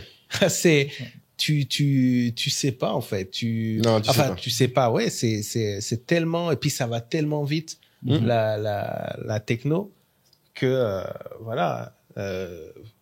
Tu as maintenant avec la reconnaissance faciale, t'as l'impression, tu te dis c'est déjà mieux, ça va être très difficile qu'on te prenne ton truc, mais en fait faut pas oublier que même si quelqu'un n'a pas la reconnaissance, il peut avec un mot de passe quand même passer. Donc on est content des gadgets, on met notre empreinte digitale sur le Mac, etc. Mais tous ces criminels là développent toujours des choses pour contourner tout ça. Je sais pas si toi, tu peux parler un peu des eSIM, parce qu'en ce moment, j'étais très choqué, moi, par les fraudes à la eSIM. Ah ouais? Oui. J'ai pas beaucoup de cas. J'ai pas beaucoup de cas de mon expérience, mais je sais pas, je peux partager. Mais parce qu'en fait, moi, ça m'a surpris parce que je sais qu'en ce moment, en fait, ce que tu décris, Kaïm, me fait penser que on a tendance maintenant le digital nous pousse à être de plus en plus, tout est en ligne et tout est simplifié. Le problème avec ça, c'est que les process qui vont avec ne sont pas aussi robustes que les process physiques. C'est-à-dire que par exemple la eSIM, je sais pas si vous connaissez, mais beaucoup de gens commencent à avoir ça même à Abidjan, là, ça c'est arrivé. Ou maintenant t'as plus la SIM physique. Ouais, t'as plus la SIM physique. Dans ton téléphone, t'as une SIM. Ça te permet de changer de SIM facilement. Mais ça permet aussi de prendre ta SIM facilement. Parce que le principe d'une eSIM, toi, Kai, si demain tu mets une eSIM, moi, par exemple, je vais pas prendre des eSIM surtout avec ma vie parce que je leur dis, mais le problème d'une eSIM, c'est que pour la resetter sur un nouveau téléphone ou sur un autre téléphone, par définition, c'est un process entièrement en ligne. Donc, t'as même besoin d'être physique. Alors, des fois, ils vont te dire, on t'envoie un message sur ton email, on fait tel truc, etc., etc. Idéalement, ils doivent mettre un point de checking physique, mais souvent, ils le font pas. Et ce que je sais, c'est que je vais te donner un exemple. Moi, j'ai un ami, pareil, qui avait une entreprise. Donc, c'est pas une start-up, lui, pour le coup. Il avait une eSIM parce qu'il voyage beaucoup.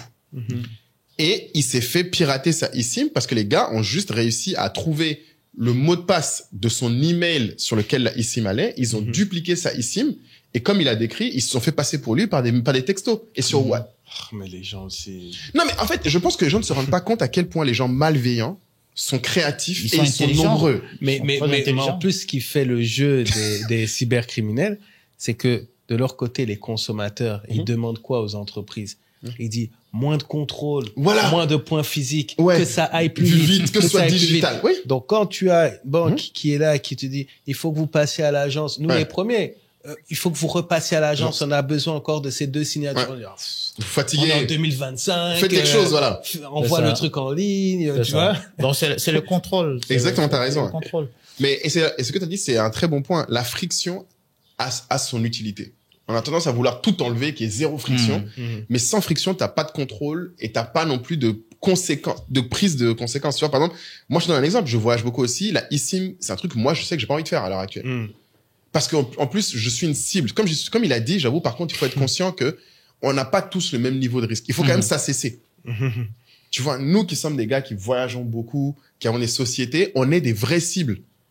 Tu vois. Dit qu'il y a beaucoup d'argent. Oui, voilà, les gens vont chercher et puis il a beaucoup d'argent. Et bien, j'ai rien, voilà. Arrêtez de vendre du rêve aux gens, je n'ai pas. Et surtout, non, mais ce qui me fait peur, c'est que, du coup, des fois, nous, en plus, comme tu dis, ceux qui veulent être le moins en friction. C'est les gars qui veulent pas qu'on les dérange, les gars qui veulent pas avoir un minimum de sécurité. Mais ce sont les conséquences qui donnent conseil. Mais d'ailleurs, est-ce que tu n'as pas un autre cas comme ça? Toi, quel a été le cas qui t'a peut-être le plus marqué? Où tu t'es dit, mince, si quelqu'un s'il avait juste protégé un peu, ça aurait été moins grave.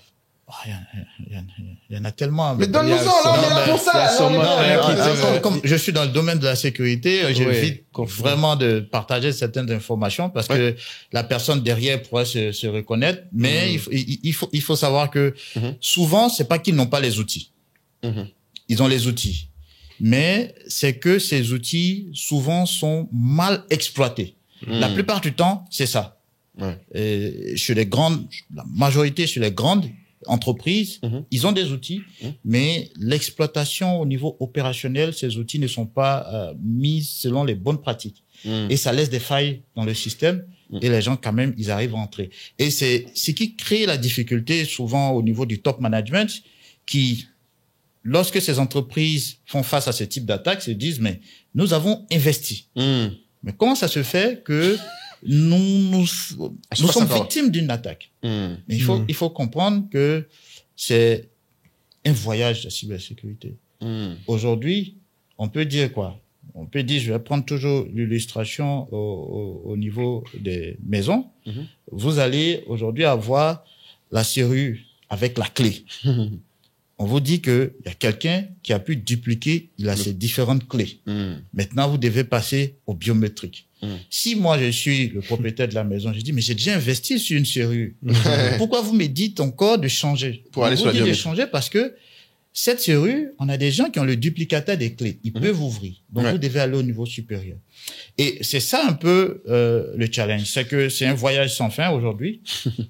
On fait des investissements, mais à des années peut-être N+5, N+10, il va avoir des failles, il va avoir des contournements, donc on sera obligé de mettre à jour ces différents investissements. Souvent, c'est le message qui est très difficile au niveau des top management, surtout dans les grandes entreprises. Donc j'imagine même pour des petites des PME. C'est très difficile parce que ça ma question, parce que je sais que tu rencontres du coup beaucoup de décisionnaires. Qui ont le pouvoir de décision d'investir sur ces solutions-là. On en est où sur les décisionnaires africains? À quel point c'est pris au sérieux? Bon, toi, de ta fenêtre, tu vas dire c'est jamais assez, mais peut-être la progression sur les 5 dernières années de la prise de conscience. Oui, il y a une grosse prise de conscience. Il y a une grosse prise de conscience, surtout même au niveau étatique, parce qu'il y a beaucoup d'États qui font des efforts. Voilà, il y a la Côte d'Ivoire qui a mis en place l'Agence nationale de cybersécurité, qui font des choses extraordinaires. On a l'Agence également nationale de cybersécurité au Bénin qui font des choses extraordinaires. Donc, il y a beaucoup, les pays, ils ont commencé à mettre en place des systèmes pour essayer un peu d'encadrer cela. Mais comme on dit, il faut toujours, parce que le risque, il est toujours là. Donc, il faut avoir la sensibilisation maintenant au niveau des chefs d'entreprise. Ce canal que vous nous donnez aujourd'hui, c'est un bon canal pour pouvoir parler à ces différents chefs d'entreprise, de sorte à ce qu'ils soient conscients du risque. Quelle que soit la taille de mon entreprise, quels que soient les actifs, il faut que je pense au moins à les sécuriser. Et nous sommes présents aujourd'hui sur pas mal de forums. Tout dernièrement, c'était un forum à Cotonou. Nous avons rencontré pas mal de chefs d'entreprise. Nous avons le Cyber Africa Forum. Franquier. Voilà. Donc, salut Franck. Nous avons également le CANEX, qui s'appelle le Kaspersky Next. Ah, vous avez votre événement à vous aussi? Oui. Ah, c'est bon ça. Le Kaspersky Next que nous organisons sur plusieurs pays. Tout dernièrement, en juin, nous avons organisé le CANEX en Côte d'Ivoire.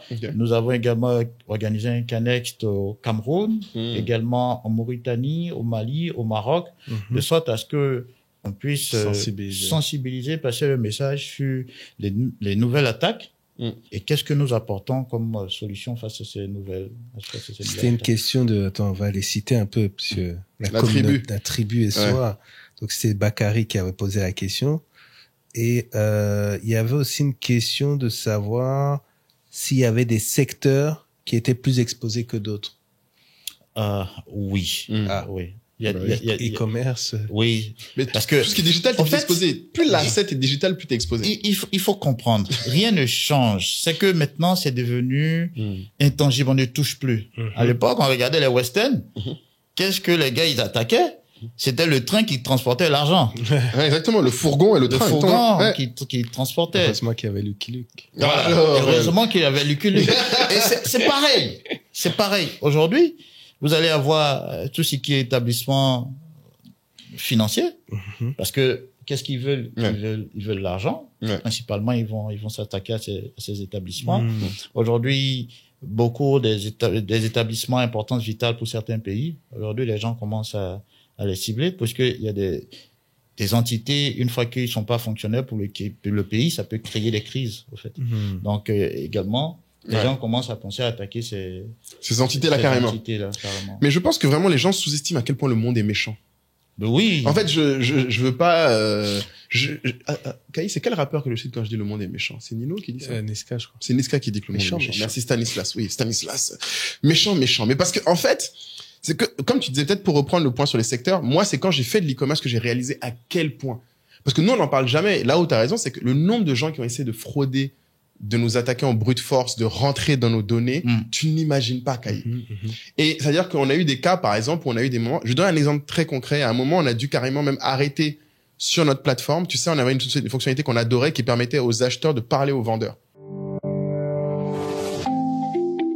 Hop, petite pause, surtout à toi qui te demande systématiquement, mais quelle est donc cette tribu SOA à laquelle on fait systématiquement référence?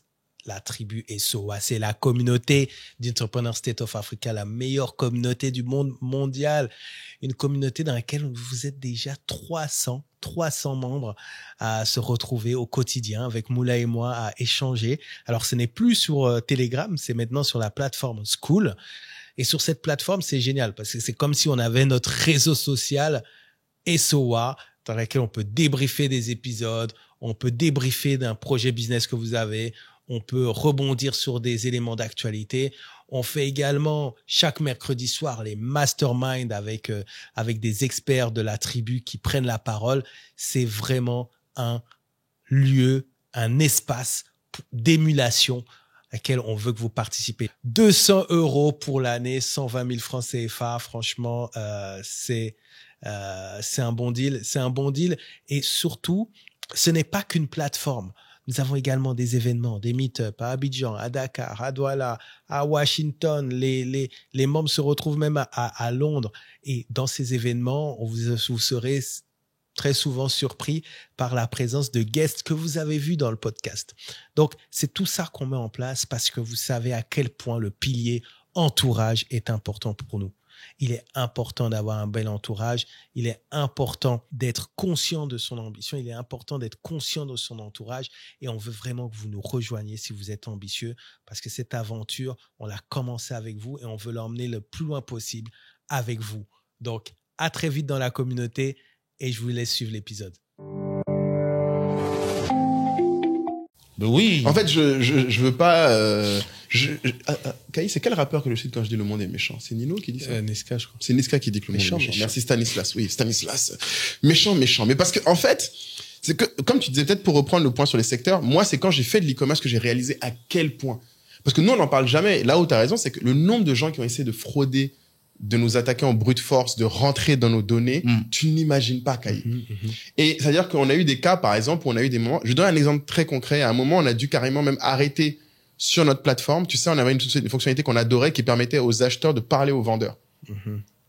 En disant, oui, tu sais, tu peux demander tes produits. Du coup, des gens pouvaient se faire passer pour... Des acheteurs. Ouais. Et attention, ils sont allés tellement loin, Kaï. Un jour, c'est là, j'ai dit, non, mais ce monde est méchant. Déjà, ok, il y a des gens qui contactaient les vendeurs en faisant passer pour des acheteurs pour leur dire, venez vendre sur ma plateforme. Bon, ça, c'est la concurrence, c'est fair game, on les bloque 1 ou 2 fois, bon, tu vois, c'est fair. Mais Kaï, il y a eu des gens qui sont venus, qui ont commencé à se faire passer pour nous. Parce que le problème, c'est quoi? C'est que les emails, quand tu les envoies via ce truc, partaient avec notre email à nous. Mais du coup, vu que c'est un email de la plateforme qui vient, ils se faisaient passer pour nous, pour dire aux gens de changer leur mot de passe. Donc, ils ont fait un phishing avec notre système. C'est ça. Avec notre système, Kai. Et c'était horrible parce que... Et ils n'ont pas double-checké. Ils n'ont pas double-checké. Et le problème, c'est que les vendeurs, qu'est-ce qu'ils voient? Ils voient un mail qui vient d'Anka, effectivement. Sauf qu'ils ont remarqué que quand nous, on envoie des mails de Anka, normalement, quand c'est nous qui envoyons, on spécifie que c'est nous et on n'a pas les mêmes en-têtes. Ils ont recopié les en-têtes que nous, on avait. Donc, les gens voyaient un email qui vient de notre plateforme qui leur dit, ah, ton mot de passe doit être changé. Ou, et leur demandait, il faut que tu, qu'est-ce qu'il disait? Ton dernier virement est pas passé. Ces gens-là sont créatifs. Non, mais c'est dangereux, Kai. Et ils sont équipés parce que Kai, ça a duré pendant sur le dark web, ils doivent avoir des templates d'attaque. Mais bien sûr. Oui. Comment faire. Mais c'est un métier. En fait, il faut que de la même manière que nous, on se lève pour aller travailler, eux, ils se lèvent pour aller voler. C'est ça. En fait, il faut vraiment se rendre compte. Et moi, ça m'a traumatisé parce qu'en fait, je me suis dit, mais merde, c'est notre propre système qu'ils ont retourné. Donc, on a dû changer la fonctionnalité, changer tout. Enfin, et encore, nous, notre chance, c'est que c'est mon domaine. Donc, nous, on avait des contrôles. C'est-à-dire que, par exemple, un contrôle qui nous a sauvés, c'est que même les vendeurs qui se sont fait avoir, parce qu'il y en a qui se sont fait avoir dans le temps qu'on se rende compte, dans les 3 jours avant qu'on capte, vendeurs qui se sont fait avoir. Mais notre système à nous est conçu de manière à ce que même si un vendeur se trompe, nous, on ne valide pas tous les paiements automatiquement. Donc, un vendeur, il y a des vendeurs qui se sont fait prendre leur mot de passe, mais heureusement, quand nous, on a vu ça, tous les mots de passe, tous les paiements de ces vendeurs, on les a bloqués. Donc, on a pu sauver leur argent. Mais les gens auraient pu tirer leur argent et on n'aurait rien pu faire parce que factuellement, c'est eux qui ont donné le mot de passe. Non, c'est clair. Donc, je veux dire aux gens parce que bon, malheureusement, c'est vrai que je dis ça souvent, les gens n'aiment pas partager quand ça leur arrive. Mais nous, tu vois, c'est un exemple, ça nous est arrivé. Et là, je te parle de le dernier en date. Mais est-ce que tu as déjà partagé, la plus grosse fraude que tu as subie, est-ce que c'est de base, c'était pas technologique, nous. C'était pas technologique. Nous, c'était pas, alors tu vois, alors c'est pareil, t'as des fraudes technologiques, t'as des fraudes process. Là, nous, la plus grosse fraude qu'on avait subie au Nigeria, c'est des fraudes process. Mais là, c'est une fraude technologique, on n'a jamais su c'est qui. Selon, mon CTO, il dit qu'il pense que c'était un mi-chemin entre des Russes et des Chinois, parce qu'il disait que en fait, les emails créés, parce qu'en fait, ils créaient des emails automatiquement. Donc, chaque fois que tu fermais les comptes, ils en ont recréé plus de 400. Donc, on a dû couper. À la fin, il a fallu qu'on coupe les accès de la Chine et de la Russie complètement pendant des mois pour être sûr qu'ils reviennent plus. Bah, tu te rends compte. Et c'est pour ça que les gens comprennent pas. Des fois, il y a des sites, tu vas venir, ils vont te dire, la Côte d'Ivoire, tu peux pas accéder. Parce qu'il y a des gens de chez nous qui ont fait du sale. Non, mais c'est triste. Mais en fait, les gens... non, mais ça porte véritablement préjudice, hein, oui. à tout le business. Enfin, le niveau de contrôle, il est extrêmement important du fait que on est dans une zone où il y a quand même pas mal de fraudeurs. De fraude. Après, bon, je pense qu'il y en a partout, mais c'est la manière dont les entreprises sont équipées. Je sais, enfin, tu parlais aussi des États. Mais du coup, c'est toi qui me racontais cette anecdote, je sais plus qui avait dit que si une puissance comme les États-Unis devait mettre hors d'état de nuire. Ouais, un pays africain, ça prendrait une journée et pas un mort. Et ce serait via...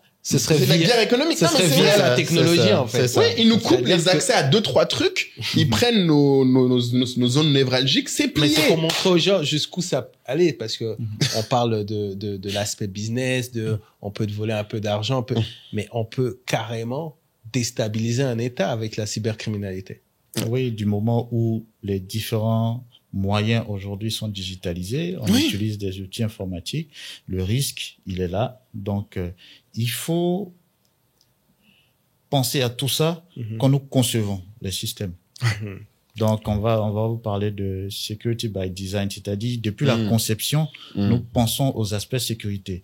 Le constat, c'est que souvent on bâtit et c'est après maintenant on pense à mettre la couche et là, ça marche pas, t'as raison. Ouais. Et là, c'est trop compliqué. Donc, en bâtissant, on pense à l'aspect sécuritaire et on essaie de réfléchir et ensuite, on va pouvoir combler les différentes brèches que nous pouvons voir. Ça me fait penser un peu faudrait faire un épisode peut-être là-dessus. C'est malheureusement, c'est vrai qu'il faut être bon sur plusieurs domaines quand on est chef d'entreprise, mais il se trouve que inconsciemment ou consciemment, on fait des listes de priorités. Exact. Donc on va se dire, moi, il faut que j'ai un commercial, il faut que je vende. Voilà. D'abord, tu veux le chiffre d'affaires. Ben, c'est ça. Sinon, l'entreprise, elle vit pas. Et donc, mais après, c'est marrant parce que c'est aussi en fonction du background du chef d'entreprise qu'une entreprise se construit. C'est-à-dire que moi, je vois, les amis, quand ils savent que c'est au bout de 25 employés que c'est un RH, il y en a qui disent, c'est quand même bizarre. Parce que pour d'autres, ils vont commencer par le RH. Premier employé, attends. Voilà. Et d'autres vont commencer, et t'as d'autres qui vont se dire, ah bon, je vais peut-être prendre un responsable marketing, alors que d'autres commencent par ça. Ouais. Et c'est vrai que, par exemple, tout ce qui va être conformité comptable, contrôle, audit, tout ça arrive après. Voilà. Et donc, pareil, en fait, là, on a la preuve avec tout ce qu'on a évoqué là, que c'est quelque chose, en ce qui concerne la protection informatique, la cybersécurité, c'est quelque chose qui doit être au cœur du business plan. Mais il se trouve que c'est rarement au démarrage. C'est comme tu dis, c'est souvent après, c'est construit. C'est ça. Donc, et même pour les grands groupes, d'ailleurs, Caïs, c'est un truc que tu disais tout à l'heure, il y a aussi l'aspect culture. C'est-à-dire que si les gens au top, dans leur pratique, n'en font pas une habitude, les autres vont pas continuer.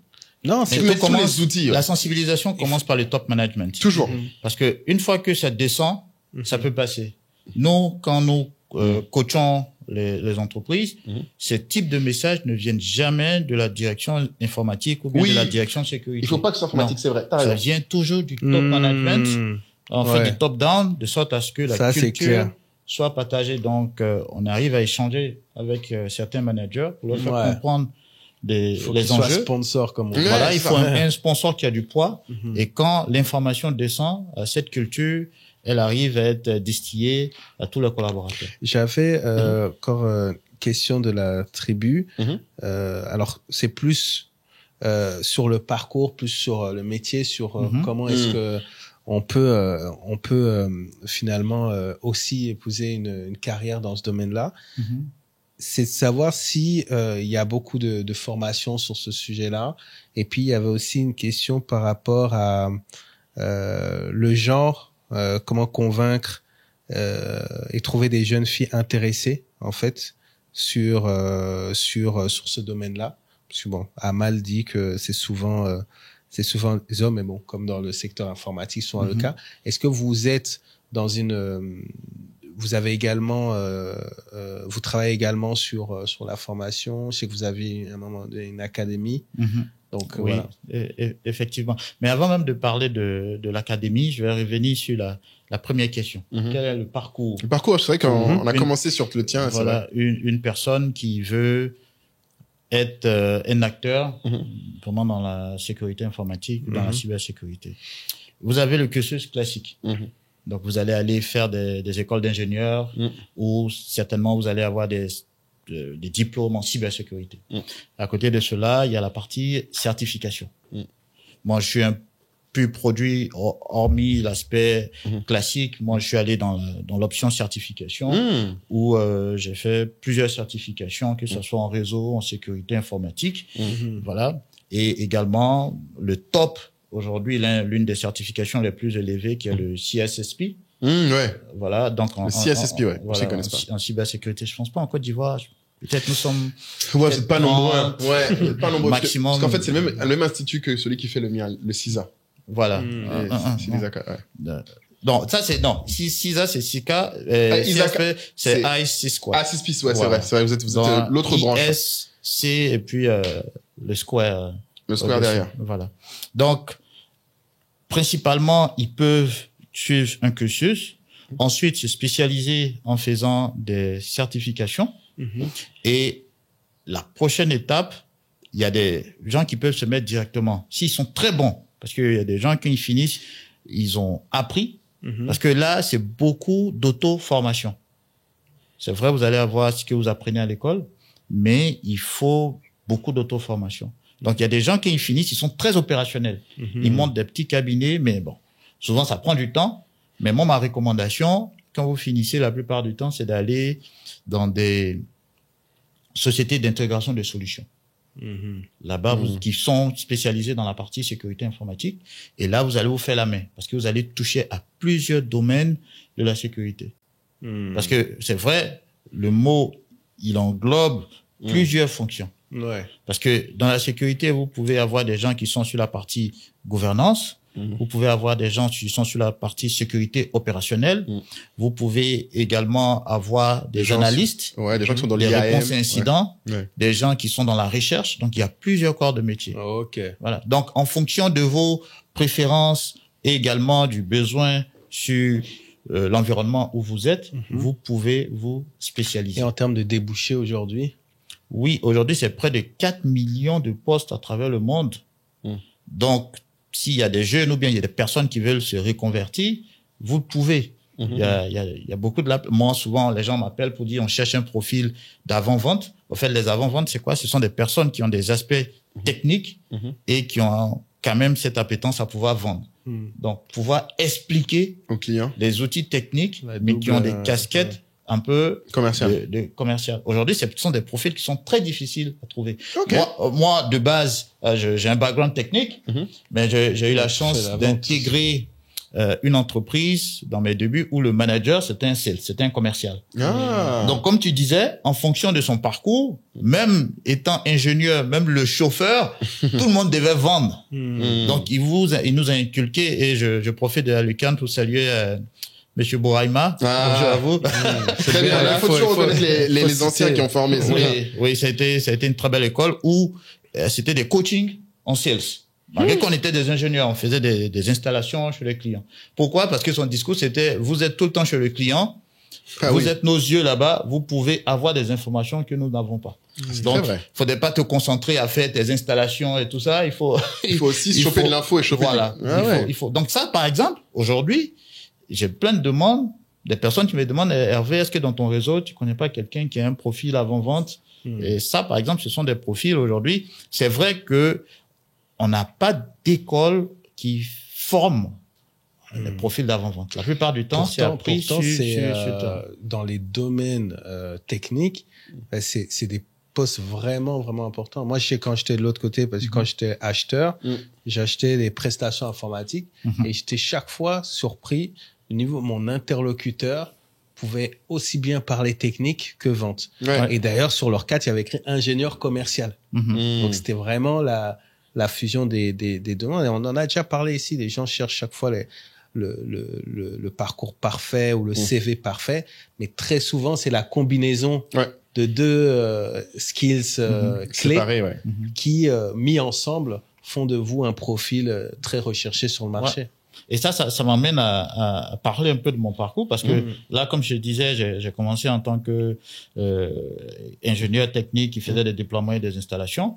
Et ensuite, j'ai eu la chance de switcher, d'aller dans une société de distribution de solutions informatiques où j'ai eu la chance de couvrir l'Afrique de l'Ouest et l'Afrique centrale. Mais là-bas, j'étais BDM, Business Development Manager. Donc, c'était l'aspect purement commercial. D'accord. Donc, j'ai changé de casquette. Et là, t'as pu être à fond dans ça. Voilà. Là, je suis allé en fond. Et là, c'était apprentissage technique de vente, puisque tu as un bagage technique. Comment maintenant arriver à vendre tes différentes technologies. Donc, ça, c'était de l'auto-formation. Voilà. Personne t'a formé sur ça, particulièrement. Non. Avec l'expérience qu'on a eue, les coachings et tout ça, c'était l'auto-formation. Et ça fait quoi depuis, comme je disais, depuis 2000, je suis chez Kaspersky, où j'ai commencé depuis 2020. Ah, d'accord, j'ai fait 2000. 2020, pardon. Non, pas depuis 2000. Je sais que Kaya a bloqué sur 2000, t'es en mode depuis 25 ans. Non. Depuis 2020. Tu vois pas, il représente Kaspersky quand même bien, là, tu vois. On a rarement eu des gens qui sont aussi fans de leur boîte, hein. Il faut quand même le dire, parce que c'est quand même rare. La culture. Plus tu donnes, plus tu reçois. Ah ouais? C'est ma philosophie. Ouais. Toi, tu dirais que c'est pour ça que tu veux incarner vraiment la marque. Je suis représentant. Il y a des valeurs qu'il partage que j'apprécie. Donc, il faut donner et vous allez recevoir. Bon, c'est ma logique. Quand tu fais quelque chose, il faut bien le faire. Faut le faire à fond. Voilà, faut le faire à fond. Et je sais pas si tu avais une question. Je vais conclure sur une petite note. Ouais, non, juste une question avant sur parce que j'ai un des membres de la tribu Benny Jaël qui du coup est quelqu'un qui travaille dans la cybersécurité, réfléchit et il se demande comment ramener tout ce qu'il a appris parce que lui il est vraiment plus spécialiste de l'IAM, donc vraiment la gestion des identités, hein, qui est vraiment On n'en a pas parlé beaucoup, mais c'est... Identity Access Management. Exactement. On n'en a pas parlé, mais c'est en fait la sous-partie de ce que j'évoquais tout à l'heure, le password management, la culture de qui a accès à quoi, pourquoi, à quel point il a besoin de l'info, blablabla. C'est un monde entier. Et lui, du coup, il se pose vraiment la question parce qu'il a fait beaucoup d'intégration. D'accord. En Europe, ce que tu évoquais tout à l'heure, tu disais, je t'ai entendu quand on dit le mot intégration, c'est le bon chemin. Mais du coup, quelqu'un qui est en diaspora comme ça, qui a de l'expérience, toi, tu dirais quel serait le chemin que toi tu recommanderais ou est-ce que tu sens qu'il y a des besoins? Qu'est-ce que les sociétés ici te remontent comme besoin? C'est de l'intégration le besoin? C'est de la formation le besoin? Tu dirais que c'est quoi là où tu sens le plus de besoin de quelqu'un qui veut venir contribuer à développer la cybersécurité en Afrique? D'accord. Premièrement, il y a la partie service manager. Service manager, c'est-à-dire? Oui. Nous avons dit, les entreprises, elles n'ont pas de ressources. Donc, moi, je vais pas recruter une personne qui va venir gérer ma sécurité. Je peux pas l'embaucher. J'ai pas le budget pour ça. Donc, je peux outsourcer. Ok. Ça, vous avez beaucoup de demandes, ça. Oui. Aujourd'hui, il y a des entreprises qui se disent, à taille humaine, nous, on n'a pas le moyen d'avoir une personne en plein temps. Donc, une entreprise qui propose ce type de service, ça pourrait être intéressant. Donc, ils proposent des experts de sécurité on demand, un peu en temps partiel, qui viennent faire l'installation et le suivi à distance. Effectivement. Ok. D'accord. Un autre aspect, il y a la partie formation. Ah ça, il y a de la demande, tu trouves? Ben oui, il y a de la demande parce que il faut des spécialisations. Vu que les corps de métier sont vastes. Ouais, ce que je viens de dire là, il y a beaucoup de trucs dans la cybersécurité. Dans la cybersécurité, donc souvent on a besoin de quelqu'un qui est pointu sur un sujet spécifique. Donc il faut des formations. Donc s'il y a des cabinets également, si peut-être il est sur la partie IAM, s'il veut créer par exemple des modules de formation à ce niveau, ça pourrait être intéressant. Ou troisièmement, proposer être représentant d'un éditeur, ou bien soit lui-même il édite, il développe un logiciel. Voilà, un logiciel. Ouais, ce que je me disais il développe lui-même son logiciel, ou bien il représente un logiciel qui est dans ce domaine, et il pourra proposer ses différents services aux entreprises. Super. Non, là tu lui donnes 3 pistes. Écoute, j'espère qu'il appréciera. Hein. Je pense. Vas-y, écoute, Kaï, si tu as ta conclusion. Non, mais moi c'est tu sais, parce que tu as l'air très pris. Tu vas dans les conférences, tu fais la sensibilisation, tu fais les ventes, mais malgré ça, tu arrives à avoir une autre activité. Ah bah d'après les sources, tu es aussi un branché mode. Oh oui, j'accompagne mon épouse et mon frère qui sont dans tout ce qui est la mode, chaussures principalement, et tout ce qui est article en cuir. Bon, j'aime bien m'habiller. Pourquoi? Parce que mon père m'a dit, Hervé, tu sais, tu es en classe, même si tu n'es pas le plus brillant, le professeur va aimer te voir. J'aime beaucoup. Sois au moins le plus frais. Et c'est mon idéologie que je partage quand les gens me demandent, mais Hervé, pourquoi tu es tout le temps en costume, je lui dis, est-ce que toi, si je te présente une vilaine voiture, une jolie voiture, tu vas choisir quoi? Même si la vilaine est peut-être plus efficace, tu sais pas. Dans le doute, tu penses qu'elle est jolie. Tu penses qu'elle est jolie. Tu as une jolie maison, une vilaine maison, tu vas prendre la jolie maison. Donc, pourquoi tu n'essaies pas d'être bien? Oui, écoute, parce qu'il y a des gens qui juste n'aiment pas particulièrement ça, qui sont C'est quoi le nom de la marque? Voilà. C'est quoi le nom de la marque? C'est Mondiro. Mondiro. Mondiro. Ok. Voilà. Ok. Donc non, mais là, pour le coup, tu vois, c'est intéressant parce que je vois que oui, même si effectivement tu as ça, t'as quand même cette... toi, la cybersécurité, c'est quand même quelque chose qui profondément te fascine, parce que en fait, c'est depuis que t'es étudiant que tu suis ce monde-là. Oui, c'est ça. Donc tu n'es pas arrivé chez Kaspersky par hasard. Tu as quand même, c'était un domaine qui te passionne, et c'est ce que moi je salue. Bon, j'allais dire, les gens vont dire que je suis le premier à tirer sur les side business, mais c'est pas pareil quand quelqu'un est dans un domaine qui le passionne et fait autre chose à côté. Là, on est plus dans un ikigai que de quelqu'un qui... Tu commences à avoir plein d'exceptions. Hein. Mais je te dis, non, mais il faut prendre du cas par cas. Faut prendre du cas par cas. Mais la majorité, là, ils se connaissent. Ils sont pas comme lui, tu vois, ils viennent pas avec le Kaspersky. Il accompagne de tout ça. Ouais, voilà, il accompagne. Mais, et puis, tu vois, c'est pas le Kaspersky. C'est fascinant, comment tu as passé, en fait, ce domaine. Je suis vraiment content que tu puisses avoir, t'as pu expliquer un peu, ce parcours-là. Parce que les gens, ils voient, ils se disent, voilà, représentant Kaspersky, ils se disent juste que il y a eu une offre une opportunité, t'as postulé, t'as pris. Mais ils peuvent pas voir que en 2008, tu suivais ton frère, qui derrière les écrans, que t'étais fasciné par ce monde-là, et que tu t'es dit que pour creuser ce domaine-là, tu voyais que de la documentation en anglais. Donc, fallait que t'apprennes l'anglais, etc., etc. Et donc, au moment où Kaspersky dit oui, c'est vous qu'on veut, en fait, derrière, il y a 10 ans. Ouais. C'est tout ça, 10-15 ans. Ouais. Et de cohérence. Moi, c'est ça mon plus gros 10 point. ans de cohérence, en fait. C'est ça que j'essaie de dire aux gens souvent, c'est qu'ils n'ont pas de cohérence dans leur parcours. Ça, c'est ce que tu dis est très important, la cohérence, parce que souvent, tu vois, le gars, il a ici, demain, il va faire autre chose. Et à dans la une fin, autre boîte après. Voilà. Donc, Rien à voir. mais j'ai été, je peux dire, j'ai été bien coaché. J'ai eu la chance d'avoir de bonnes personnes, de belles âmes autour de moi pour pouvoir m'orienter. Parce que souvent, c'est très difficile, surtout sur la partie, par exemple, au niveau anglais.